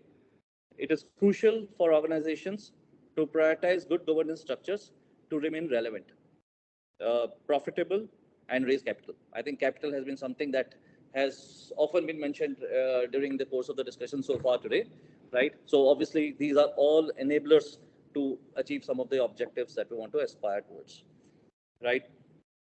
There have been several organizations in India that have faced failures or controversies due to issues relating to bad governance. Some of them were actually outlined at the very beginning of the session itself, right? We were talking of one of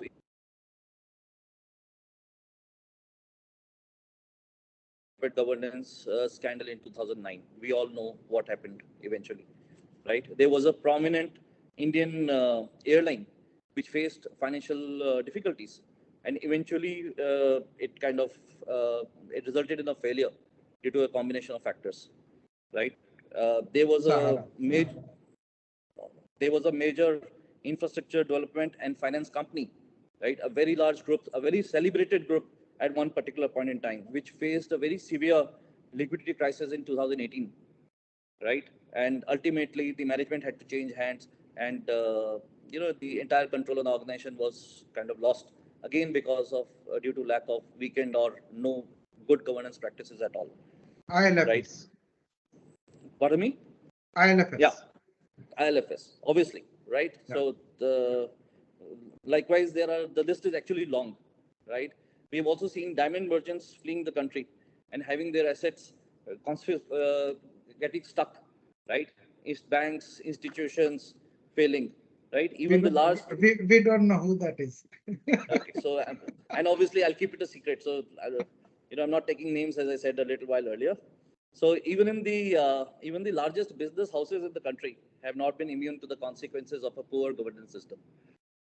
Therefore, the message is loud and clear here: shape up or perish, right? So the need for a good governance system is cannot be reinforced more that we have, right? Like domestic, obviously we do have a lot of international cases also, where we have seen cases of failure because of poor or governance systems as well. Finally, when I was actually researching on this for this discussion, I also discovered that there are formalized institutes like the National Foundation for Corporate Governance, set up by the Ministry of Corporate Affairs, which actually promote or actually teach the process of good corporate governance in India. And like that, there are a lot of international agencies as well, which are formalizing the system or actually supporting the system of learning practices, right? I'm sure this will only grow further in due course of time, right? This only reaffirms that the focus on promoting sound governance practices would only remain and improve in the times ahead. Thank you. Thank you all for this opportunity. Thank you, Pankaj,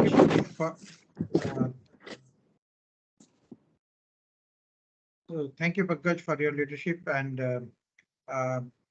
you are a role model for being an honest officer, honest chartered accountant for all of us. And like sometimes the bureaucrats, they blame the politicians. So chartered accountants should not blame the entrepreneurs for the lack of corporate governance, because there's so much in it that the chartered accountants and the company secretaries themselves can do. And people like you should actually enter the institute, the Chartered Accountant Institute, and build those strong governance for the people who are supposed to govern the companies, and not only build the governance, but also make sure that that is implemented to the T. And one such amazing leader is present amongst today. And before I call Meenakshi Sharma, I would request my team members to pose one by one the questions that we thought that we'll do as a poll from all of you on corporate governance. While this goes on, I would go ahead and introduce Meenakshi Sharma first, and then Randhir Singh, and then Jayesh Jain. So in that order, we will bring in our speakers, and then we also have some questions from the audience. So while you take up this poll, which says that what challenges do you commonly encounter, whether the lack of recognition and credibility, or difficulty finding individuals with the right expertise, or navigating complex and legal regulatory frameworks, limited financial resources and budget constraints, and all of the above or none of the above. None of the above here is not nota. So nota is different, and this nota is different. So coming back to Meenakshi Sharma. Meenakshi Sharma is a very highly rated and well-renowned professional. I actually got the recommendations for Meenakshi Sharma, who is from KPMG, from the corporate governance team, the director there, and the partner of KPMG in Canada, whom I'm in touch with because she's my batchmate. And she had recommended her name very strongly. And then more I interacted with Meenakshi Sharma, I realized that she has actually the key. Guys, the lock to which we are looking for the key, she has it. So please listen to her presentation. She has a lot. And then after that, we have the company secretary of Dr. Reddy's Labs. As you know, it's a large company. Mr. Randhir Singh is here. And then you also have a consultant to the consultants, Jayesh Jain, who is a CFO, and he is advising the other CFOs. So one by one, all this is going on. Good that you have taken the poll question. And Meenakshi, the floor is yours. Thanks, Sanjay. And you've been kind of too humble. I don't deserve that introduction. And Prateek, just take it lightly. I think Sanjay has been on a roll, so it's nothing like that. I'm sure that, in fact, having gotten to speak after such distinguished speakers, I think I really do not have much to offer, because all of the information that is required for startups, which is important for startups from a governance perspective, I think we've heard of it, from the people who are there doing it, starting from Nithin to Prateek to everybody else, and then consultants like us. I've also kind of been on the other side as well as this side, so have some bit of experience in that. Hopefully in the next 10 to 15 minutes that I have, I'll be able to share my perspective, but I'll do it a little differently in a different format. Being a consultant, we generally talk through presentations. So, I was given that option and I said that works well, because if it is not too interactive, I feel that, if there's something where a viewer or a listener can lay eyes on, that kind of helps bringing in the momentum. So just allow me a minute to kind of put up my presentation.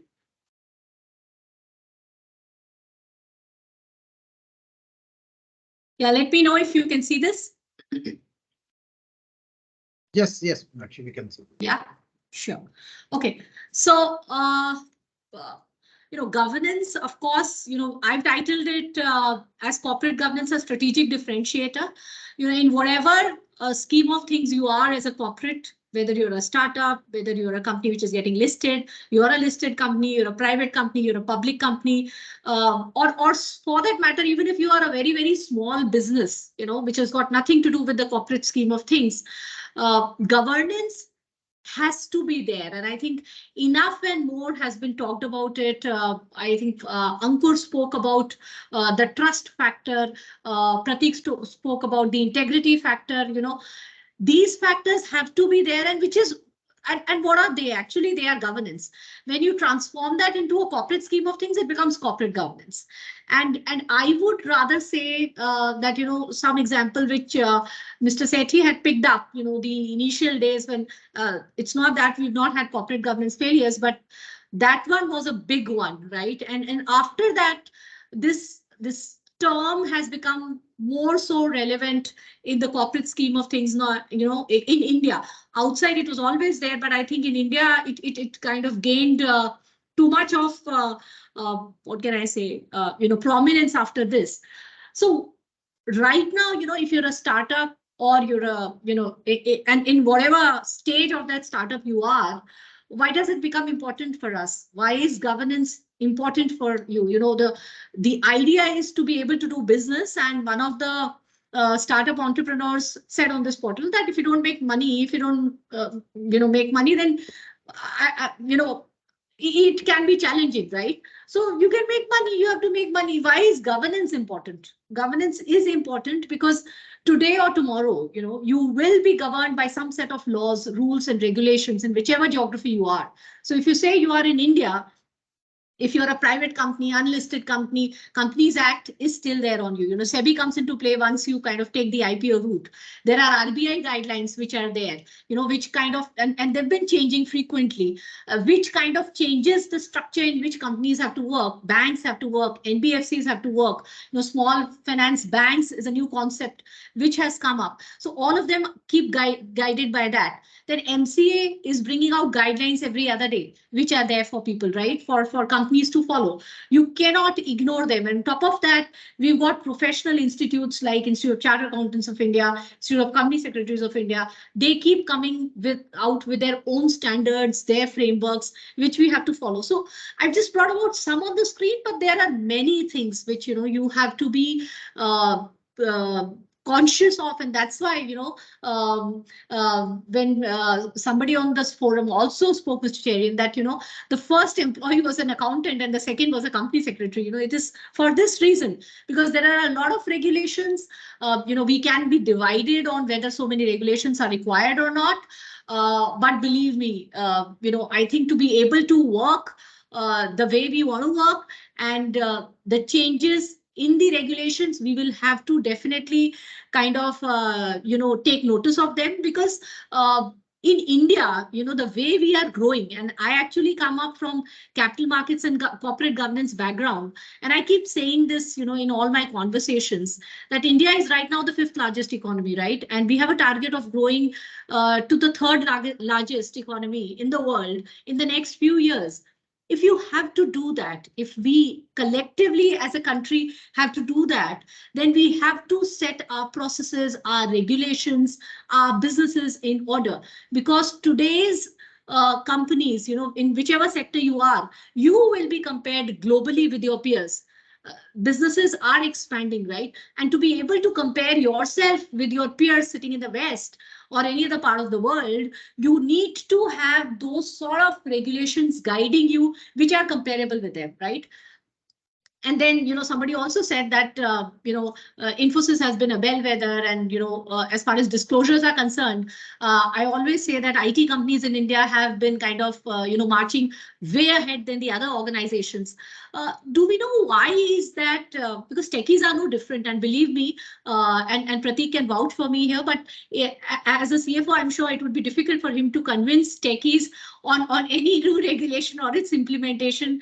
But the only reason is that probably this was one of the most, I would say, arranged kind of businesses which went across the boundaries faster than any other businesses that we have been doing. So, and Infosys had already been, comparable with Microsoft, similarly with HCLTech, with Wipro, with the other companies that we have. So if you have to do that, you have to match with what their regulations are saying.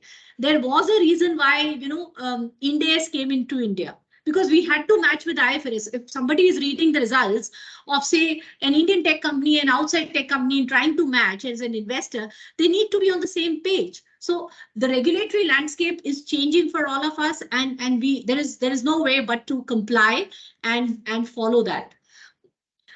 On this screen, though this is not a very good slide that we would like to see, but this is excellent. This is very good. Yeah, so before getting to the sweeter things in life, I always think that it's good to kind of have a fact check for us. So while we're saying that we've got so many startups in India, India is becoming the country of startups and everything, but these are some not so good examples that are with us, right? And I think we just have to take learnings out of them, right? So a founder coming and talking about employee harassment, auditors kind of making different opinions, auditors resigning in the middle of an a financial year, the results not getting declared for 2 years. So I like that when it was said that when Nithin said that we're actually making large scale businesses, right? Some businesses which will stay with us for longer. But with listed companies, you attract quarter and quarter. So today I came to know that QSQT means something else as well. But that was a very nice acronym, Prateek. But to do that, are we doing the right things in here? That is very, very important. But the examples that you see on the screen, they really don't present a very healthy picture of the way the startups are being, governed or are being administered in India. And there is a very thin line between, wanting to do more and greed. I think that thin line somehow gets crossed, and that is when you really, really find these failures. And believe me, these are some of the things that we've come to know publicly, and you can see that I am not making this up. This is all there in the media. You can just go and kind of scan that. But there are many more which are brewing up, right?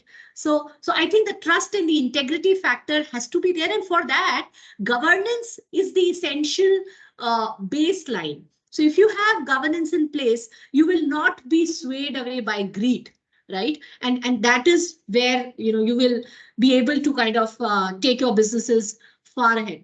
So if these were the failures that we've seen, what are the other things that kind of become challenges to these startups, their growth story, their corporate governance story?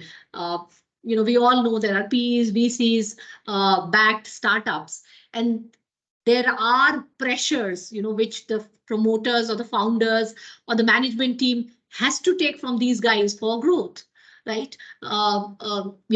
Either it is a stated line that, we will look at longer term growth, but I don't know how that happens. But we like it or not, we accept it or not, but there is induced pressure for growth from the funders, right?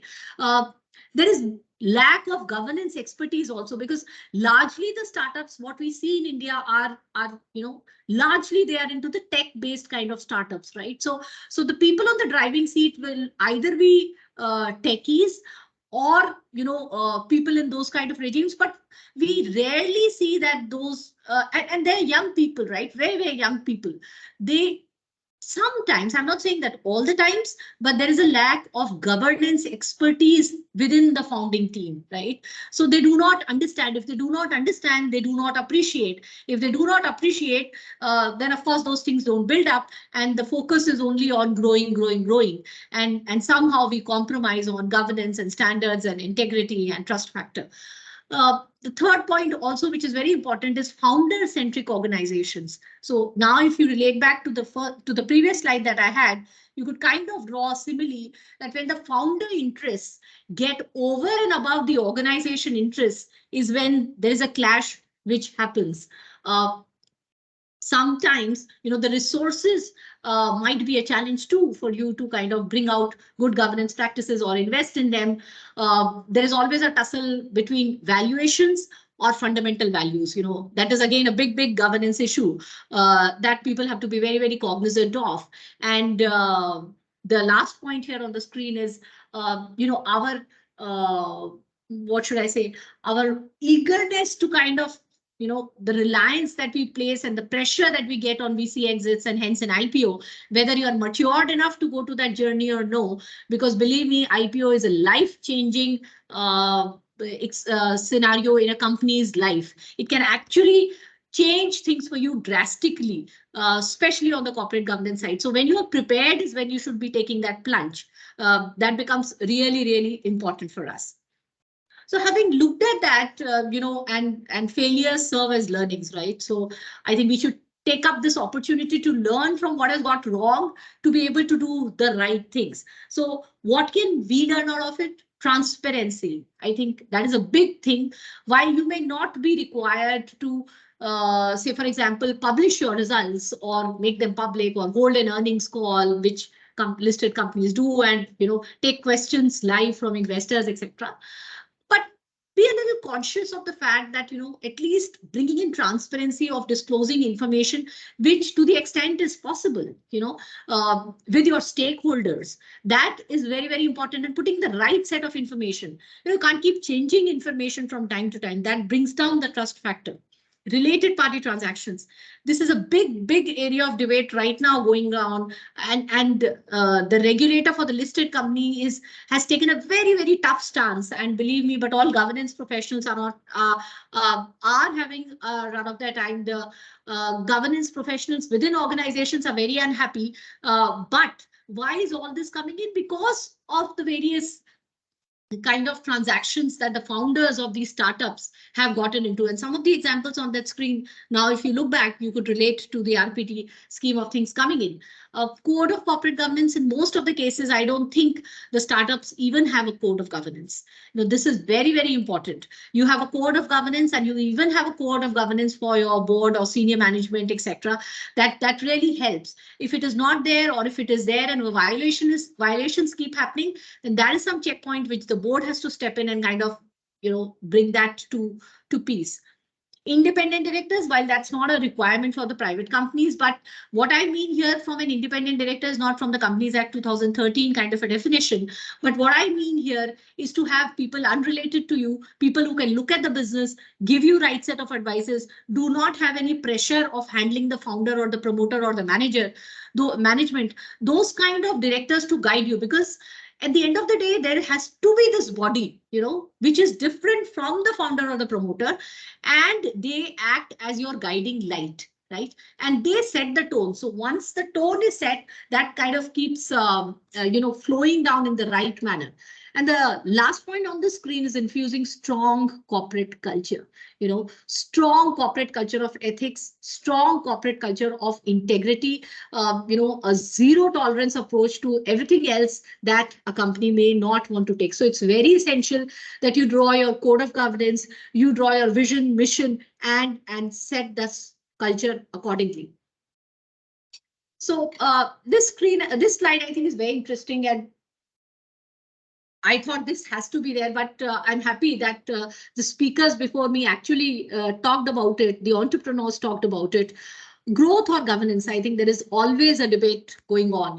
Do we grow or do we do good governance? Is there, but really, do you think there is a difference, or can growth be achieved in the longer term without governance? In my 20 years of experience, where 10 is from 8 is from consulting and the rest from industry, I don't think that without a strong backing of governance, you can get growth. So it has to be a governed growth, a mixture of both, which can actually, take you to the best heights. There are some quick questions on the screen, for all the startup entrepreneurs to kind of question themselves to, after you would have answered these questions, you can see your corporate governance report card actually. Do you have a risk management framework? You are a business, right? You have some risks. Have you identified them? Have you kind of ticked what all is important for you, how you can mitigate that? Do you have a right set of composition of the board and the committees? Though for a private company, this may not matter much, but still it is good to have independent directors on your board who can have an opinion different from you, because at times it's good to kind of challenge opposition and try and take their views to build successful businesses. IT governance framework, without technology, I don't think businesses can succeed today, whether they're tech-based or not, but you need to have that. So are your systems and processes the right way? Are they talking the right language? That's very important. Financial reporting. I think largely scandals have happened around this. What we report is not the picture. What the picture is doesn't ever get reported, right? So your financial reporting needs to be really, really, in tune with the regulations that we have in our country. So hire good people for that. Regulatory compliances, including FCPA, I think that also becomes very, very important. Apart from this, if you are kind of working across geographies, then those regulations will become important for you. So you have to kind of take a stock of where you are, what you are doing, and what you need to be doing. So I think this is a good checklist for the startup companies to kind of have a look at. But this slide, I think I can skip because most of these things I have covered. 2 or 3 things which I would like to kind of talk about here are having clear set of policies and procedures, SOPs for whatever work you do, because I am a strong believer of processes not being manually handled, not person dependent, but process dependent. So I think that is a good one. Keeping the communication with your stakeholders and engaging with them, I think that becomes very, very important. Internal controls is what you have to look for. And last but not the least, governance trainings for founders and senior management. You might hate me for this, but believe me, this is coming from my experience of having worked with several founders and promoters. You do need to at times get a flavor of what's going around in the world and what governance mean. A small example is not talking in bad light about your competition, right? Just generally, that doesn't show us in good light. These are some smaller kind of things, but I think it's always important to understand. And also, let me tell you, there are people who tell me that, we want to have governance trainings, though we are a private company, but we really want to adopt best practices from how to, we could go about corporate governance and stuff like that. So I think that becomes really important, though you may not be requiring that as a part of a regulation, but to do that doesn't harm you at all. So I think that is something that we can take care of. RPTs, I think I've already covered. Sustainability and CSR, you like it or not, ESG is something which is there. And believe me, if you have to build up businesses for long, you cannot ignore this. So sustainable businesses means your devotion to the 3 pillars as well. This is one of my last slides, which kind of says that what all impacts can good governance have and what is the foundation of a strong brand that we all are trying to build in, because at the end of the day, we are here to do business, but governance can be an enabler to this and help us with enhanced accountability, helps us make improved decisions, because we've got all the right set of processes, procedures, we've got the right set of advices coming in from our board, and hence, the decision making is smooth. With your risk management, your risks get handled, mitigated, and by the way, all of this does open up channels for you to have more capital access and partnership, because anybody who's putting in money into you will look at your governance practices, and if they are world class, then obviously your access to capital becomes a little easier.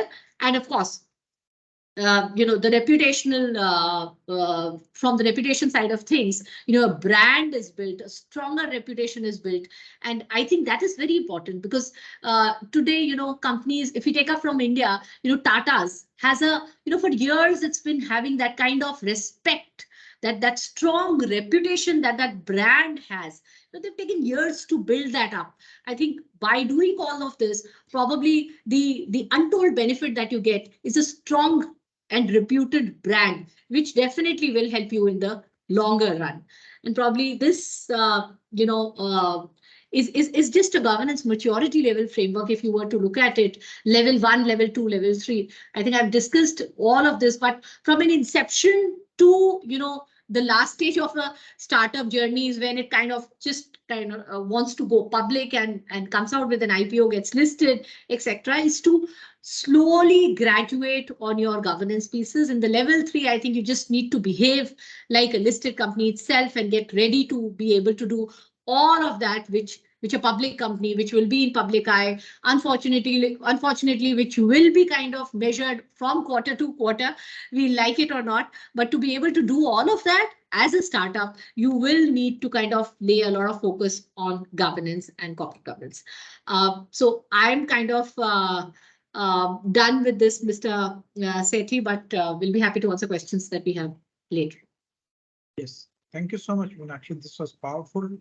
We now also have Randhir Singh from Dr. Reddy's Labs, the company secretary. And just like HCL Technology, this is also a large company. Meenakshi was talking about the risk assessment, amongst other things. I think in the speech she missed out on telling us that KPMG has actually done a landmark work on the risk side. And it interacted with the partner with 9 companies. I represented one of those companies. The work was presented in the World Economic Forum 3-4 years back. And at that time, they talked about the dynamic risk analysis. That means not only looking at the quantum of risk, not only look at the velocity and the speed of the risk, but likelihood of the risk, and also that how much the risk will actually impact on the ground. So that we are able to prioritize these. And these are the large companies from all over the world who had partnered and done this kind of risk analysis, which is relevant for the private sector and small MSME sector as well. And we should find out that there's something like a social media risk, which is just around the corner. It may hit us just 3 months down the line, and it may not really cause life-altering loss to us, but something like soil degradation, which may come slowly, but actually can wipe out not just the company, but the entire state itself. So over to you, Randhir Singh. I'm very excited to interact with you. Very little interaction in the past, but today we want to learn from you how a big organization like Dr. Reddy's Lab, I would say the Kohinoor of India's pharmaceutical sector, who has taken such a great name all over the world, Indian MNC. And how do you take care of the corporate governance? And is there a learning for the plant-based food organization and the startups in general? Over to you, Randhir. Thank you, Sanjay. And likewise, looking forward to have more interaction. Thank you for inviting me to this this corporate governance discussion. And I was hearing Meenakshi speaking before me, and I must say that she has covered corporate governance very well in her slides. And prior to that, I had other people's also. So a lot of things about corporate governance has already been spoken. That makes my work both easy and tough, right? So I would say that corporate governance topic itself is very important for the ecosystem where we stand today. A startup, which is for the discussion. Again, for a startup, the corporate governance is very, very important, even if it is not so looked as important. Not being listed companies or not being grown-up companies have different priorities. initially. But I would say we are very lucky and blessed to have an ecosystem where we stand today in India. Companies Act 2013, and after that, lot of changes in terms of regulatory, in terms of corporate governance. We have companies who are very, very well in terms of governance. They are the role model, not only for India, but also for global companies. And if you just Google top 100 companies globally on corporate governance, you will find 3-4 names today. And that is the outcome of competition among these companies who are competing on having best good governance in India. So we have the leaders, we have the talent, we have the mindset, we have the money to spend, we have the priorities that corporate governance is, and that is helping us. And this top 100 companies, one of the companies, Dr. Reddy, and I'm so proud to be part of this governance system and contributing to make it even better. There are, of course, 1% cases where you have example of not so good governance. And my previous speakers said some of the examples which we have faced in last 10-15 years.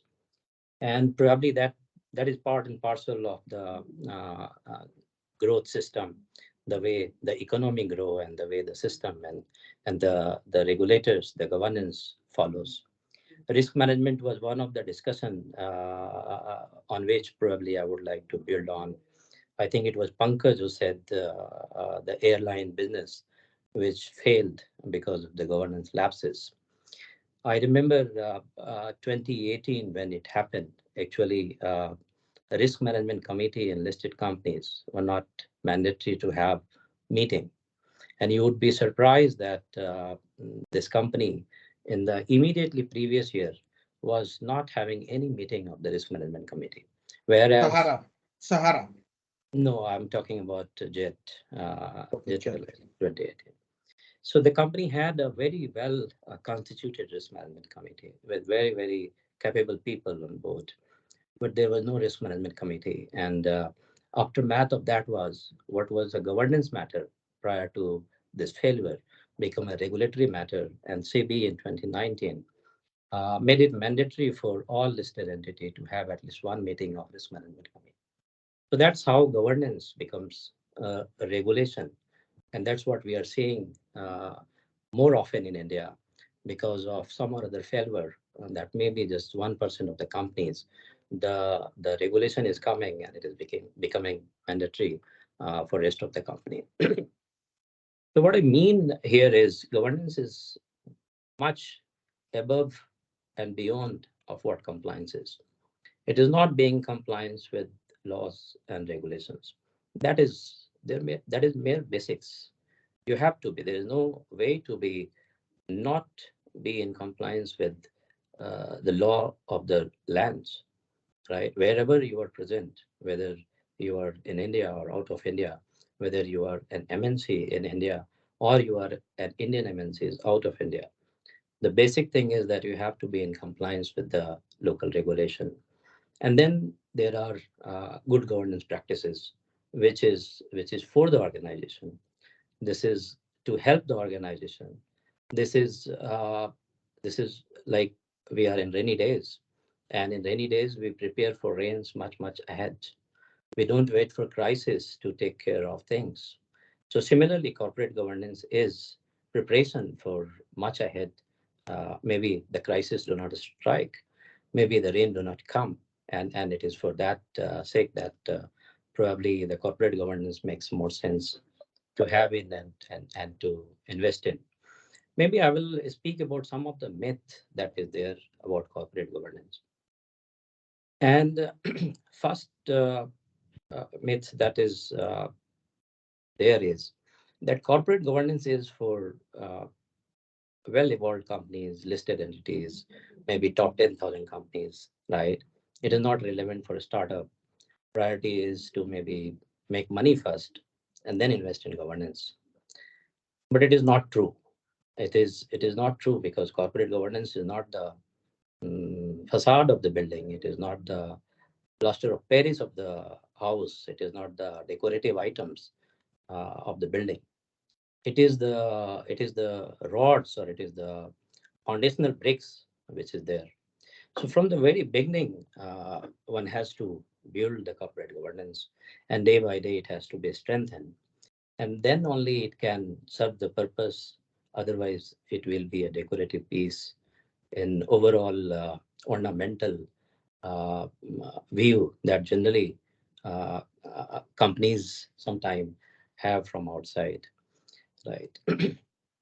Second myth which is there is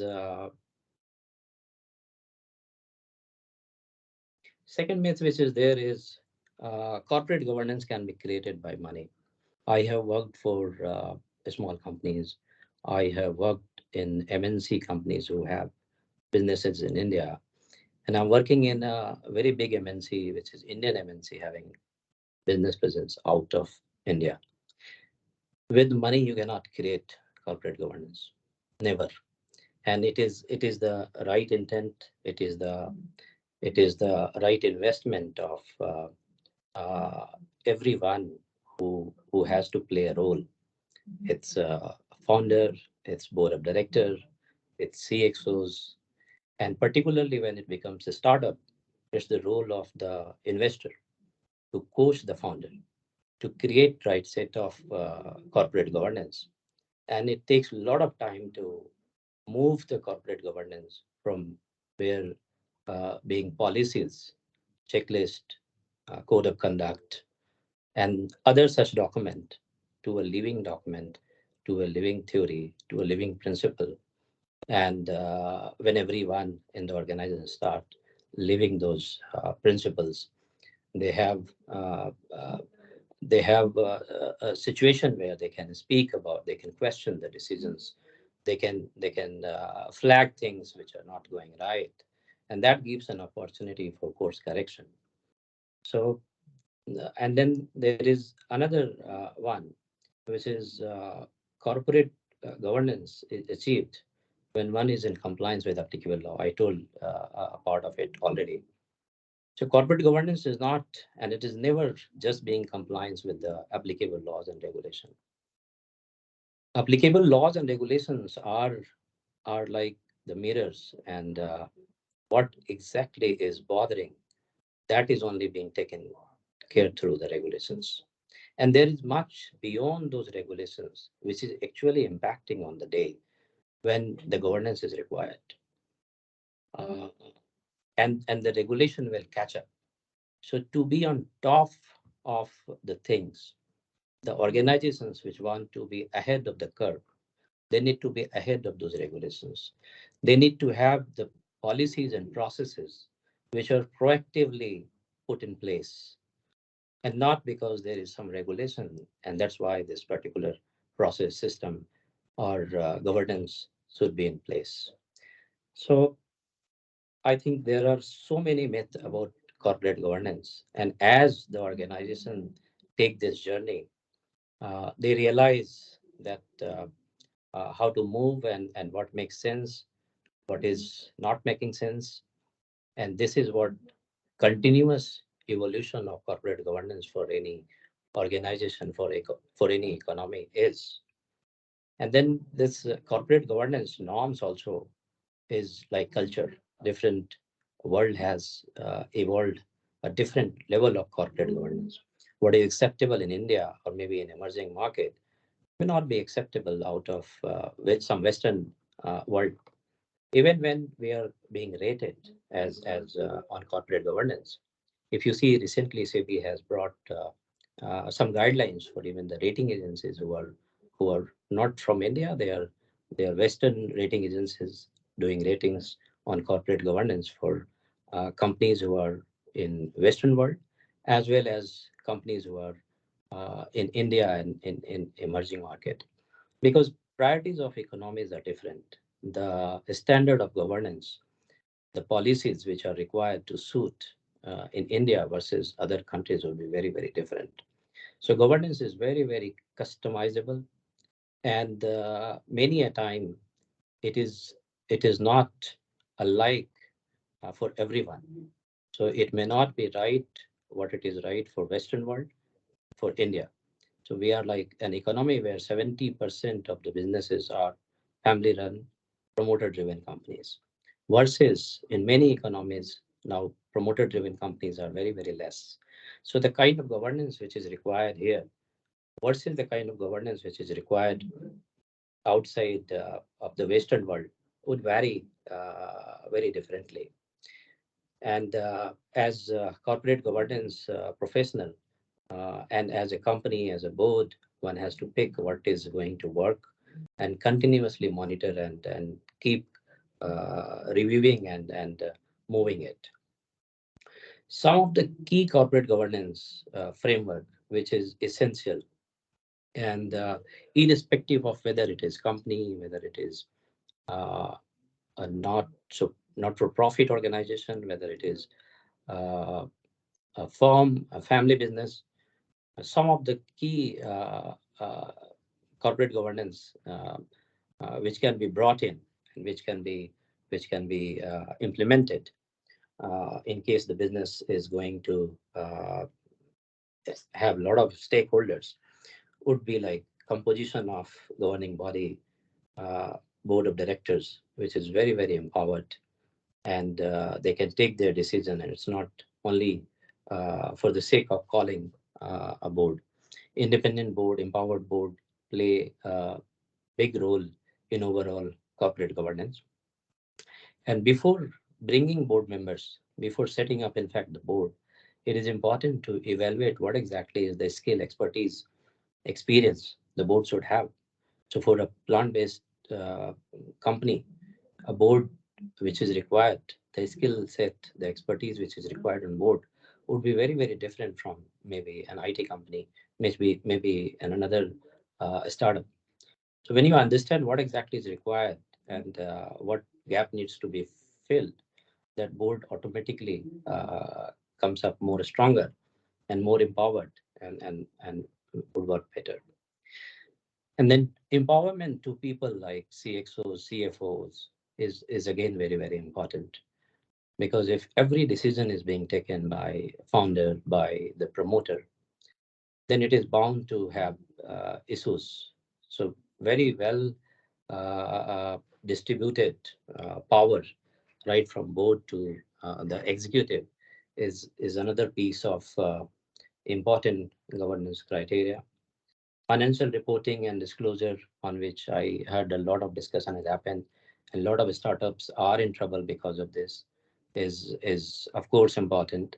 Despite a lot of pressure on funding, showing only good result, this remains a top priority. And even if you have maybe top 4, big 5 as an auditor, it is not ensured. So what is required here is that you have a very transparent, and the intent, the ethics, which will play more important role here. Whistleblower policy, code of conduct. I know that we have discussed a lot, but code of conduct particularly is a very important document, which is actually working as a yardstick on corporate governance. If it is well integrated with internal audit processes and it is reviewed properly, there are a lot of opportunities to gauge where what is going wrong and what needs to change with time, and proactively that starts being taken care. Conflict of interest and related parties are another two very critical area, which is very, very important for whether it is startup or companies like us. In many Western world, related party transaction is complete no.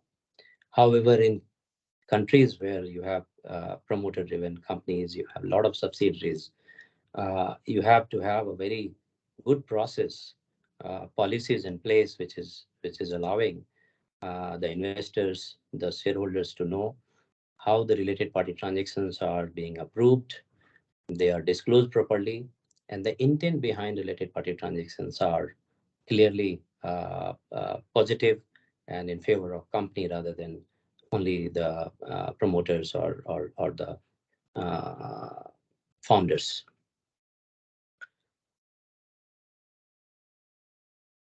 So challenges for startups are a lot like resources, market competition, scaling and growth, product development, time to market, access to funding, and somewhere in between, growth versus this corporate governance comes into play. And there is no other way but to work together with both, take them together and move positively on both. So I would close with one line from Mr. Murthy on corporate governance, where he says, "When in doubt, disclose, and let the bad news take the elevator and the good news take the stairs." Thank you.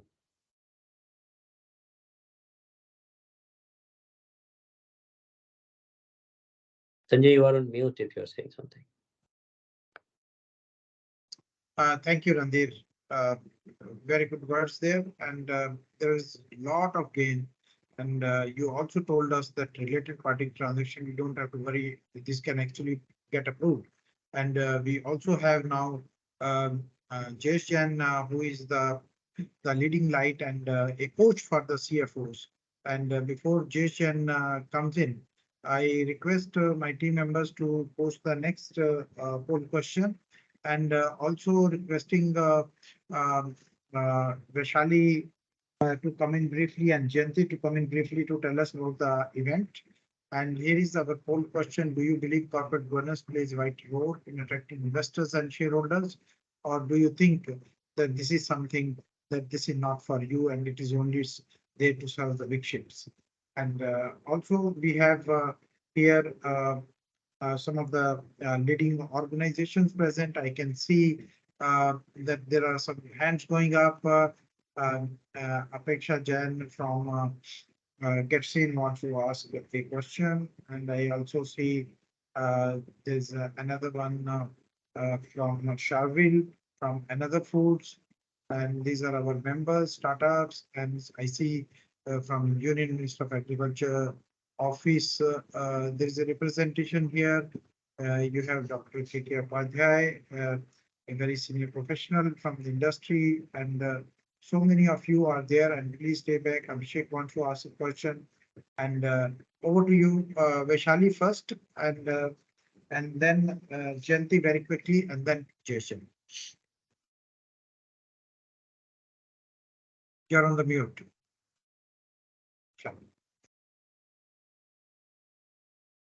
Okay, while we make you the organizer, in the meantime, I want to find out if Jason can get started, please. Hi, good evening, everyone, and thank you for having me here.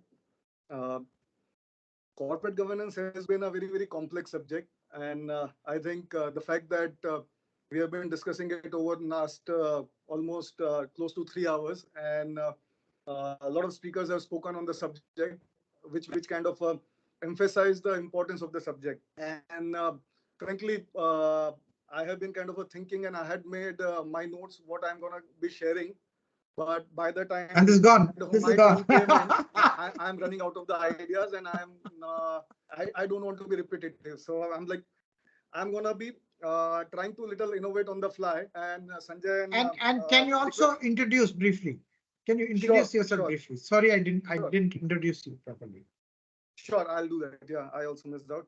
So I'm a chartered accountant by profession, and have been working in financial services spaces for last 22 plus years. Very recently, I kind of hanged my boots on a corporate journey and started my own consulting services, which is named as a CFO advisory and services. The idea is to kind of help a lot of startups and mid-market enterprises on the various aspects of CFO and CXO kind of advisory. So that's all I have been doing, or I have done for last 20 plus years for individual organization at some point in time. I just thought that to have little more value addition and contribution, probably I can take it to larger organizations, and I am now doing that. So that's what is my brief background.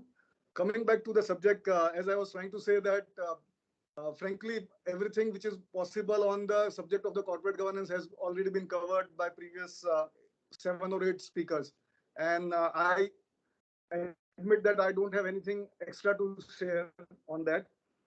The way probably I would kind of speak for next 5 or 6 minutes is, let me kind of ask few questions or put on a table few perspectives, and feel free to kind of jump on the chat box with your views on that.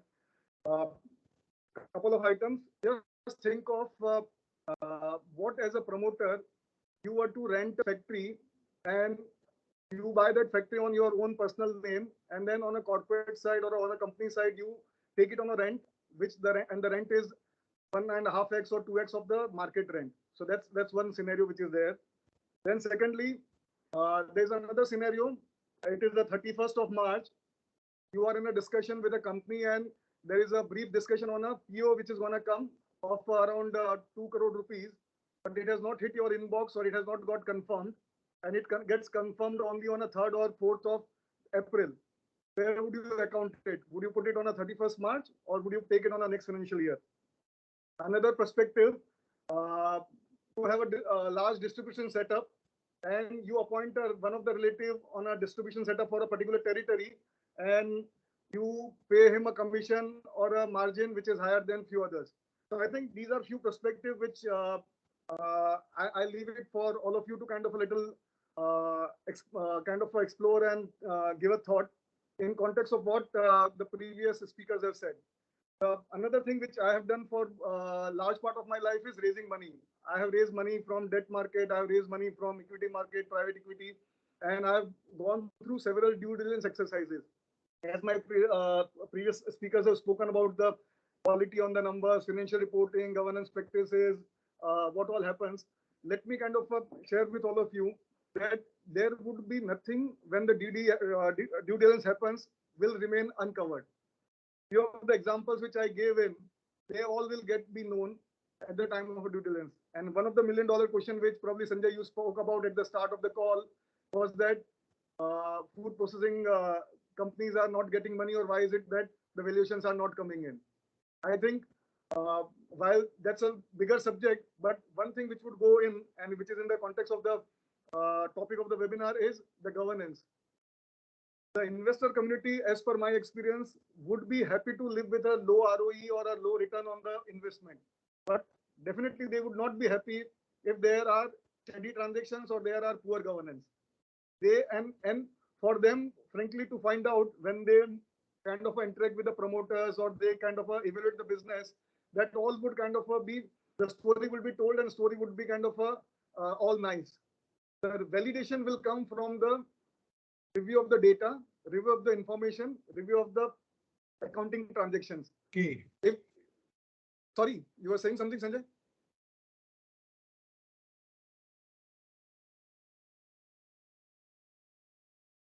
Okay, I think I'll continue.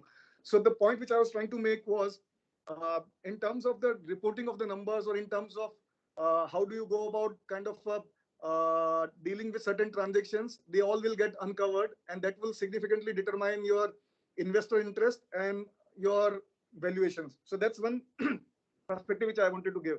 The another perspective, and I think Prateek had spoken about how do you kind of manage good governance and all those stuff. I think the one thing which probably I would say is that there would be a lot of noise which would always happen in the industry, in the economy across, that this has become a unicorn, this has become a $2 billion company. And if you try and put that pressure on yourself, you would end up doing something wrong, which would happen. So I think the trick is to kind of stay away from the noise and do what you do correct and with a kind of earnest interest.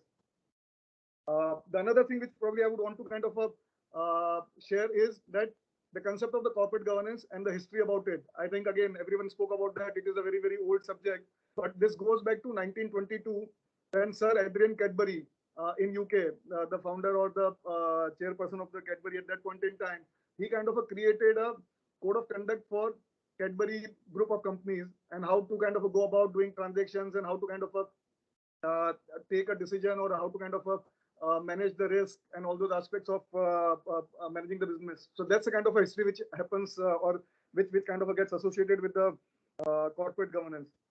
The another perspective, while a lot of kind of thoughts have been shared, is that one simple way to kind of implement corporate governance is comply or explain. So there would never be a watertight situation, or there would be no, not a situation where everything is in a black and white, right?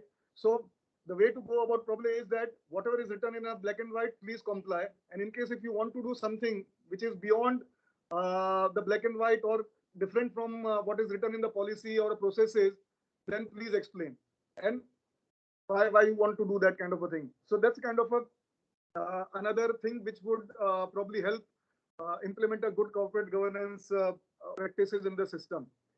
The last point, and again, I think Meenakshi was speaking about growth versus governance, and there have always been a lot of discussion that corporate governance would enable growth or it will inhibit growth.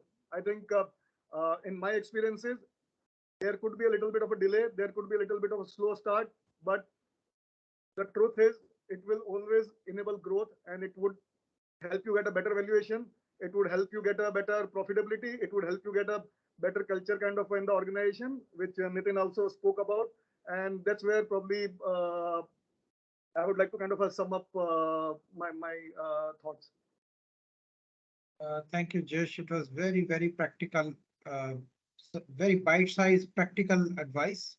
And thank you for coming on this network, and please keep guiding our startups.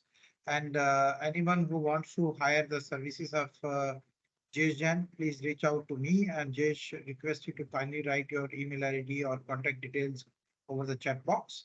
And requesting Vaishali to come in if you're Narari, have you fixed the mic? Vaishali's mic? Yes, sir, I've tried. Let me check again. Hello, everyone. Hi, Vaishali. I can hear you. Hi. Thank you for inviting me on this call. So not taking much time, I would just introduce myself. I am Vaishali Thakkar from Cologne Messe. We are a exhibition organizing company, and we have been doing exhibitions all across the globe in different sectors. So basically here I'm talking about is one of our upcoming food show, which is happening in September from 7 to 9. That is Food India. It's basically a 16th year edition, which we are doing, and it's basically a platform for all the food manufacturers into different categories like fine food, bread and bakery, organic, frozen foods, and all different sectors across who can display their products and do a B2B business over there. Our key visitor profile would be the wholesalers, distributors, and the Horeca people coming to the show. And we also have a plant-based pavilion out there for all the companies who would want to be a part of this pavilion. It would be a great opportunity to be at and showcase your products at this platform.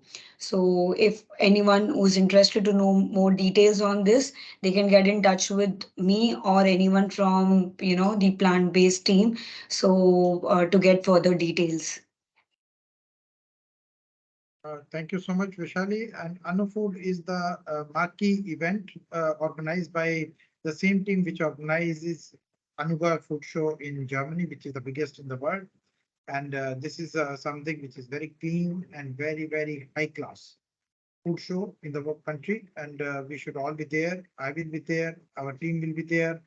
And we are the partners. We are also having a pavilion for plant-based foods.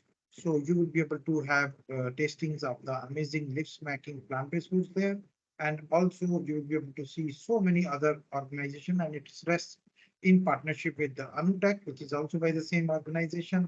So your technology service providers are co-located in the next hall. So thank you, Vaishali, for coming in. And you have a good interest from our industry already. And I think Narari informed me that the space is almost selling out fast. So thank you.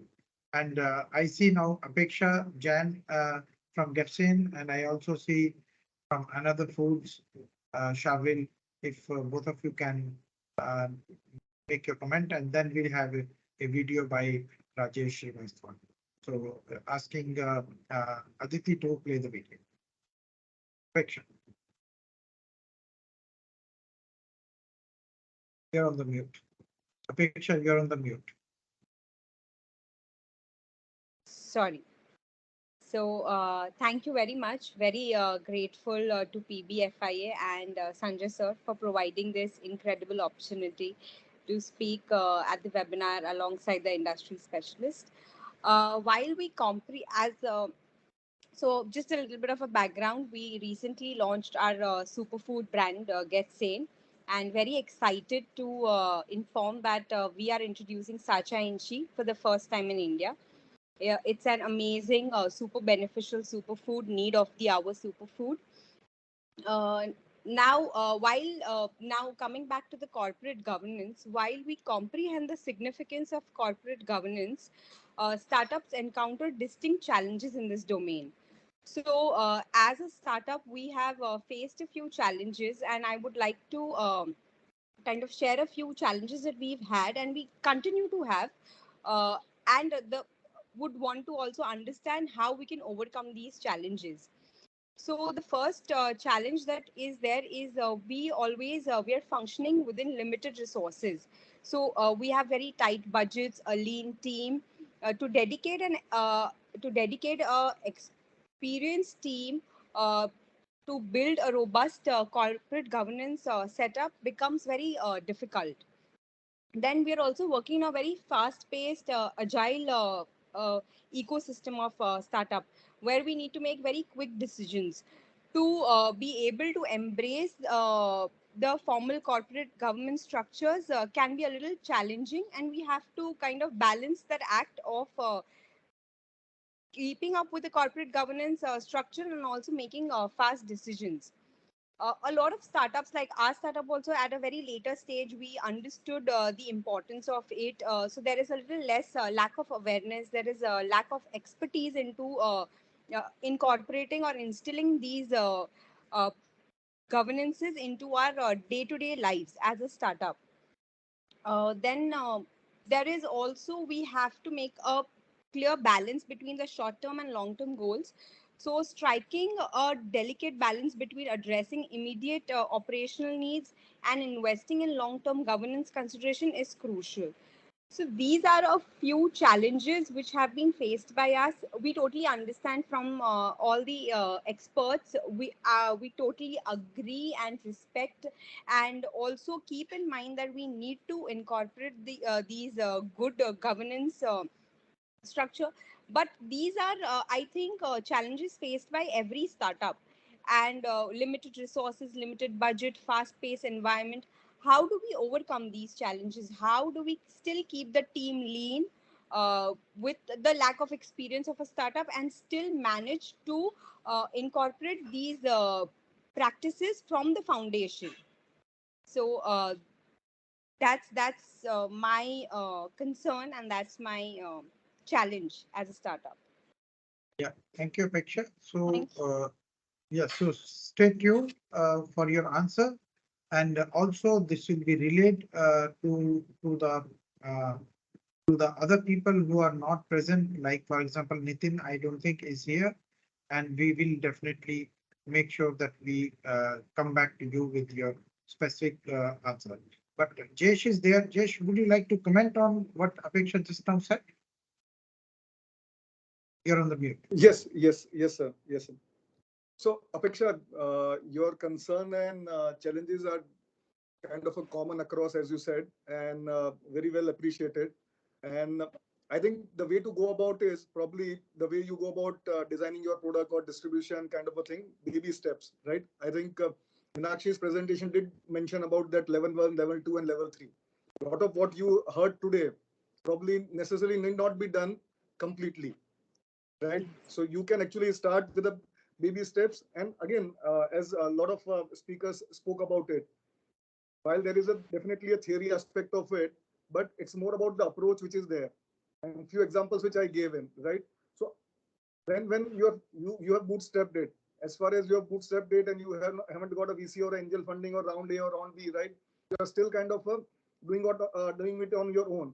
So you may need not necessarily spend a lot of money or get a people or a dedicated resources. You can always kind of take help of the friends or the special advisor or a project-based approach, you can take it, and there would be people who would help you to kind of start setting up in a kind of a considering your next 2 years of a journey, not the next 10 years of a journey. If you were to think setting up a corporate governance for a listed enterprise, it's like a 10-year kind of a hence the journey, right? So you don't need that kind of a stuff immediately.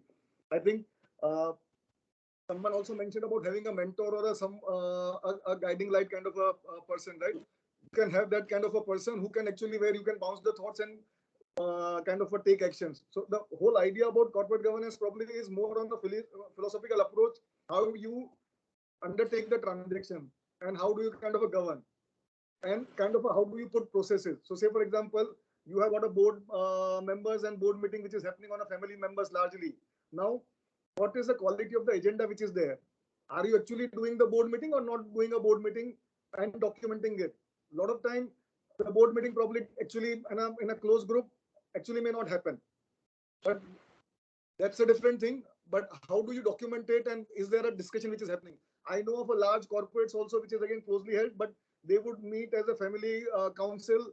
The members would come in, discuss, and then the documentation would happen. That agenda would go. Right? I think in one of the case, one of the speaker did mention about a risk management committee which was there for a large airline company which actually never met. Now, it was on a paper, it was not there, whether it was physically not there or not there, and all those stuff. So the whole idea is how do world perceives you on a governance? That is what is an important aspect. And another thing which I want to kind of very, very personally share with you, that there is no guarantee that all your decisions will go correct. Yes. It may go wrong and it may end up in a kind of a disaster also, it can happen. The only thing which you are supposed to kind of convince when someone comes and looks at it, did you behave objectively or not? And that is what is corporate governance. So I'll take a pause. I think I'm not sure. Yeah, there's one more. There's one more question from Another Foods. Their founder is here. A very energetic founder, young founder, and they have cracked the code, by the way, on the plant-based meats. So congratulations for that, Shavin, and I hope to keep having your keema. Yeah, thank you so much for the introduction. Thank you so much for the introduction. Sorry, there was a little bit of noise in the background, but again, thanks a lot. On the topic of corporate governance, so I've always read in business books that corporate governance is important and there's certain ways to go about it. And I kind of appreciate the fact that industry experts agree to those factors. So before this call, I had written down some questions regarding corporate governance, and that is pretty much in line with what Apeksha was mentioning, right? So even though we have a startup, so we completely understand with what Apeksha was mentioning. With limited resources, limited human capital, more focus on growing rather than having these factors in place, it becomes sometimes difficult because our focus is somewhere else, and also on the fact that as founders, we're not completely aware of where to go about things. And I mean, Jayesh, and you did a very good job answering those questions. So I wrote down all the pointers and I'll make sure to implement those things. But just to recap, my questions were purely pertaining to the fact that since startups are always changing all the time, I feel like corporate governance also needs to change according to how the direction we're going with. So how do we keep up with those things? And second thing was, again, with the limited resources and finances, how do we keep track of how to go about corporate governance? So, yeah. So Meenakshi Sharma, are you there? I think. Yeah, hi, I'm there, but I'll have to request Sharvil to please repeat. I could hear the last one, which he said was with limited resources. So before he repeats it, first of all, I tell you, he's not being completely transparent. Because whenever we send an investor to him, he somehow wriggles out of that. And so he tells us that his pockets are deeper than what he always tells us. So, Sharvil, transparency, some more transparency. Yes. That where is that you have laid your pipe to? I know you have come from London, so which is a poor country, we know that. So, so So now ask the question. With this background, Meenakshi will be able to answer correctly. All right. So two questions were, so because startups are always changing all the time, one of the major nature of a startup is constant change, right? So how do you set in place corporate governance policies in an organization that's constantly changing? Because our products, the people coming on board, our partners, stakeholders are constantly changing. So how do you implement a policy that sort of has a long-term vision, which is based on an organization that's constantly changing right now? Sure, that's a good question, Sharvil. But corporate governance policies are not people-centric or rather say product-centric. It's actually dependent on the vision and mission of the business. So which will of course not change, right? You can go from one product to the other, from one business to the from one sector to the other, I might say. But your foundation, your business, your values, your mission, your vision for what you have set out does not change and must not change. If they are changing very frequently, then I think there's a little bit of deep dive to be done that what we are doing, because we don't want to figure out ourselves in that second or the third screen that I had, right? So that's not an issue. Your code of conduct, your code of ethics, your governance code, etc., will remain the same. People may come and go, that is not people dependent. So I don't see a challenge there, Sharvil. It is basically, the foundation or the base. So that will not be dependent on these things. So I don't think that'll be a challenge. Okay, I request now to Aditi to play the video of Rajesh Srivastava. He is the chairman of Prowess Advisors and also the ex-chairman of Rabo Equity Fund. And you have all heard Sharvil just now. By looking at him, I feel like it is Mark Zuckerberg 30 years back, 20 years back. So Sharvil, all the very best to you. So once you become once you become a unicorn, don't forget to take care of the association that you're part of, which is PBFIA. Yes. Over to Rajesh Srivastava. Hi, everyone.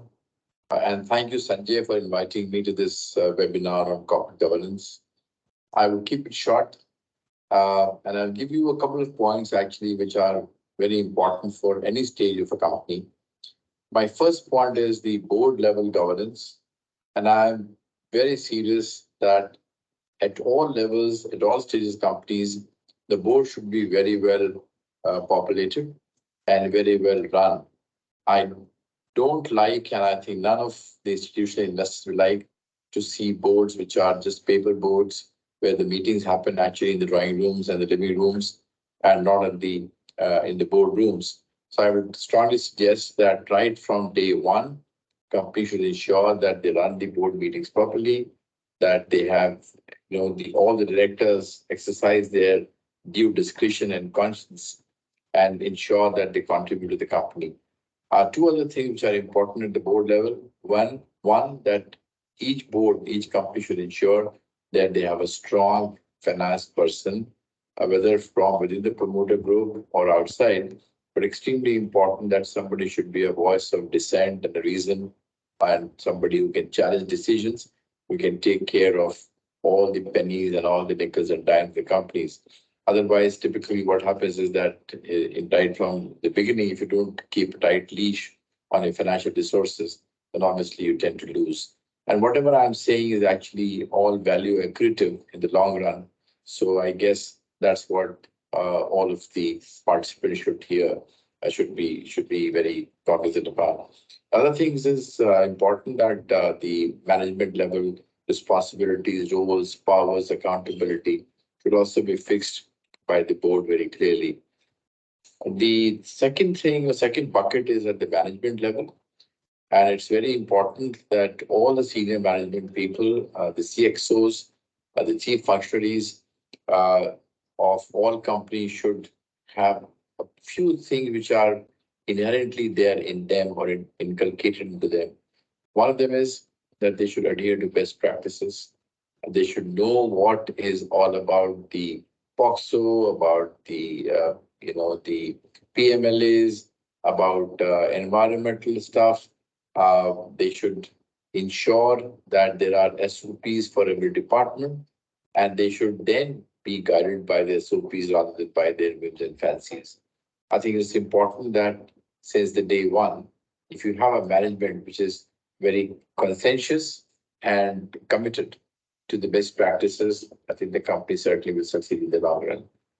The third bucket is in the operational governance, where each company has to be committed to adhering to the best standards of in quality, in certifications.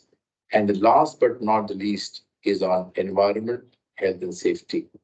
Now, this is something which sometimes does not come naturally to the companies, and they think that it's an overload, it's an expense which is avoidable. But believe you me, that's not avoidable. That's certainly something which can be actually monetized in the long run. Pay attention to EHS, ensure that you not just adhere to the so-called pollution control. That's just a small subset of the entire EHS concept. And also adhere to worker safety, their health, and ensure that the orientation on the EHS is happening at all levels of the companies continuously. I'm sure that most of you would know that the EHS actually is now becoming very monetizable, very measurable, and there are companies which are taking credit for adhering to these principles. I think these three buckets which I just highlighted are all in the interest of the companies, and if it is adhered to since beginning, that's the best, because sometimes mid-course correction is not possible. So it's better that we change the DNA right from the day one. So that was all from me. Thank you very much, and thanks Sanjay again for inviting. Thank you. Thank you. Thank you to Rajesh Srivastava.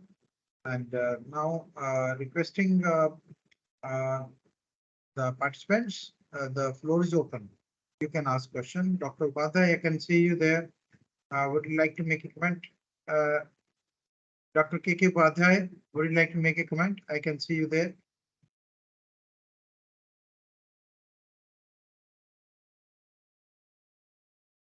Hello. Thank you very much.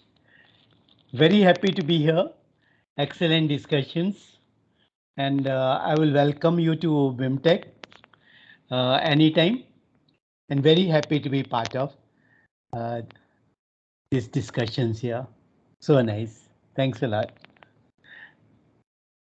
Thank you so much. I also see that there are many people in the room. Gautam Sakuja had asked a question. Gautam, can you ask your question and requesting Ankur to answer this, please? Sir, my question is pretty simple. What my experience is that as a startup, when we are just starting up, I mean, we are barely there on the capital. We are all bootstrapped. So when I went to a company secretary, I went to a GST consultant, and I went to a chartered accountant, the fees that they told me at the onset, I mean, I felt that 60,000, 80,000, I don't even have any business to show as such, because I'm just starting up. And for per startup, 60,000 to 80,000. So for two startups, nearly 2 lakhs. I felt a bit high. One chartered accountant firm, when he gave his fees, they were working out to nearly 1% of my turnover. So that's what my question is. I mean, what should be the appropriate fees? Okay. So this is what kills the startups initially. Then we don't go for the corporate governance thing, and then we have to pay fines. Gautam, the best fee is of course zero. So, but let's find out from Ankur, what does he has to say? Ankur, are you there? Ankur is the partner. So he lives, he works in, those glitzy offices. So whatever answer he can give, you can definitely remove 1 0, because his reference point may be big corporates, right? And we are talking about the startups. Ankur, are you on the call? Ankur Goel? I can see he's there on the call.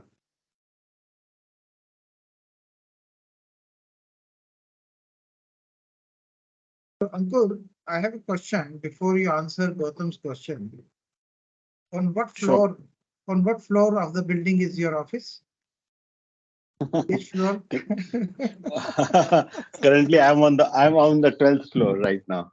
Okay, 12th floor. So Gautam, he works in a high rise. So you reduce 10 from his employees. And he works for Big Four. And you are crying for 60,000 rupees.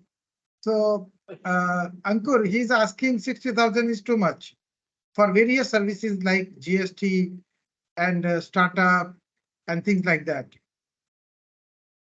So I think, see, Karav, I think your concern is, uh, you know, there's always a question about what kind of fee proposition versus what is affordability.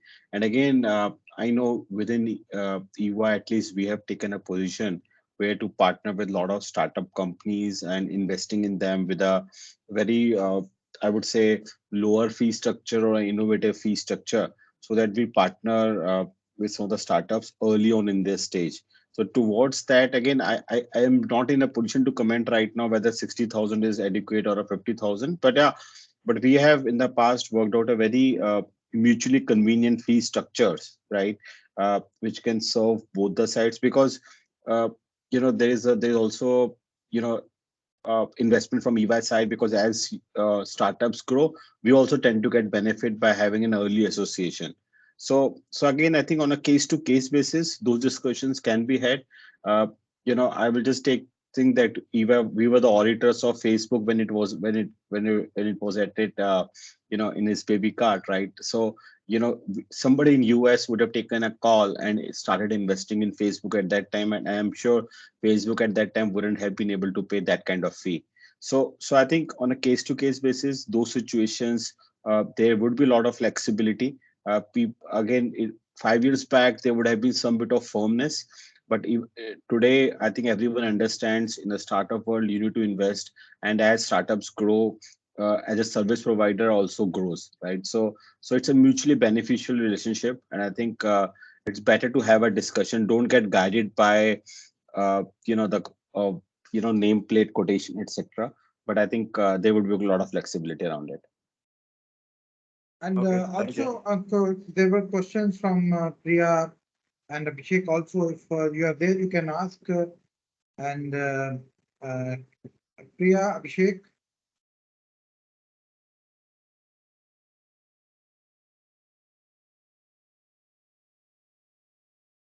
I think they have left. I think before Priya and Abhishek ask, I think let me also address one more aspect, right? There was a discussion around the capital. And again, that's where the functionality I belong to sit in EY, about helping the companies raising capital and do all those. And again, over there also, flexibility is another thing that we have learned. I think we understand the ecosystem well. And again, we've always been very flexible in terms of helping them raise fund. We started out with Swiggy on a very, very nascent way, and we have worked with them in all the rounds which they have done. And I think we feel very proud that we were partners with them when they did the first round capital raise, and even today we are just helping them do another round. So I think the key really lies in partnering and making the right structure, and I think long-term partnership is appreciated by everyone. Okay, so another future unicorn entrepreneur is here, Abhishek Singh. Abhishek, you have a question? Yeah, thanks, Sanjay. Thank you so much. You make us proud for making healthy plant-based foods. Sorry? You make us proud by making very healthy plant-based foods. Thank you, Sanjay. Thank you so much. For superfood. Yes. Thank you so much. My question was related to what you had mentioned right at the beginning, that why plant-based companies don't get that funding that easily. And I was really happy to be part of this session today. Also because it gave me hope that yes, there's corporate governance, and because the irony is that, and we are in the process of meeting certain investors, and the question that comes up from the investor side is, why not 500 crores in 3 years, right? And on the other hand, a corporate governance question, the views that I heard today were very good. So my question is that, on one hand, when multinationals enter a new country like India, even India, 500 crores in, let's say, 3 years, 5 years, 7 years, that's not an easy task. Forget about startups. And someone mentioned about being practical in your approach, right? But when you try and be practical and the numbers don't match up, on one hand, investors also give you money, but on the other hand, they also tend to create an environment. Not all, I'm not generalizing, but tend to create an environment which pushes startups to default at compliances, right? That balance, that ecosystem, and especially for a industry like plant-based food, which is so nascent, right? So I don't know where the balance lies, and I don't know how to find a solution for this. For example, we had opportunity from for taking up investments. We decided not to take that because those are impractical numbers, to chase. So I don't know. I mean, what's your point of view on this? Yeah. So Abhishek, I think your question is very, very valid, and I think very, very practical. We have seen this a lot of times in the real world. Again, I will answer it in two parts. The first being, when investors ask you for a 500 crores numbers in 3 years, 5 years, I think they just want to test the vision and what's your view on the scalability of an idea. I think if they are trying to put a number, I think as Nithin said in the start of the conversation, it's a date versus a marriage. On first date, you may promise something, but in marriage, the reality might be different. So I think I will say be realistic. I think be honest. I think good corporate governance starts with being truth, have a high integrity on that. The numbers which you can stand up with. I think there is no point standing a relationship or an investment, on the premise which at the start will not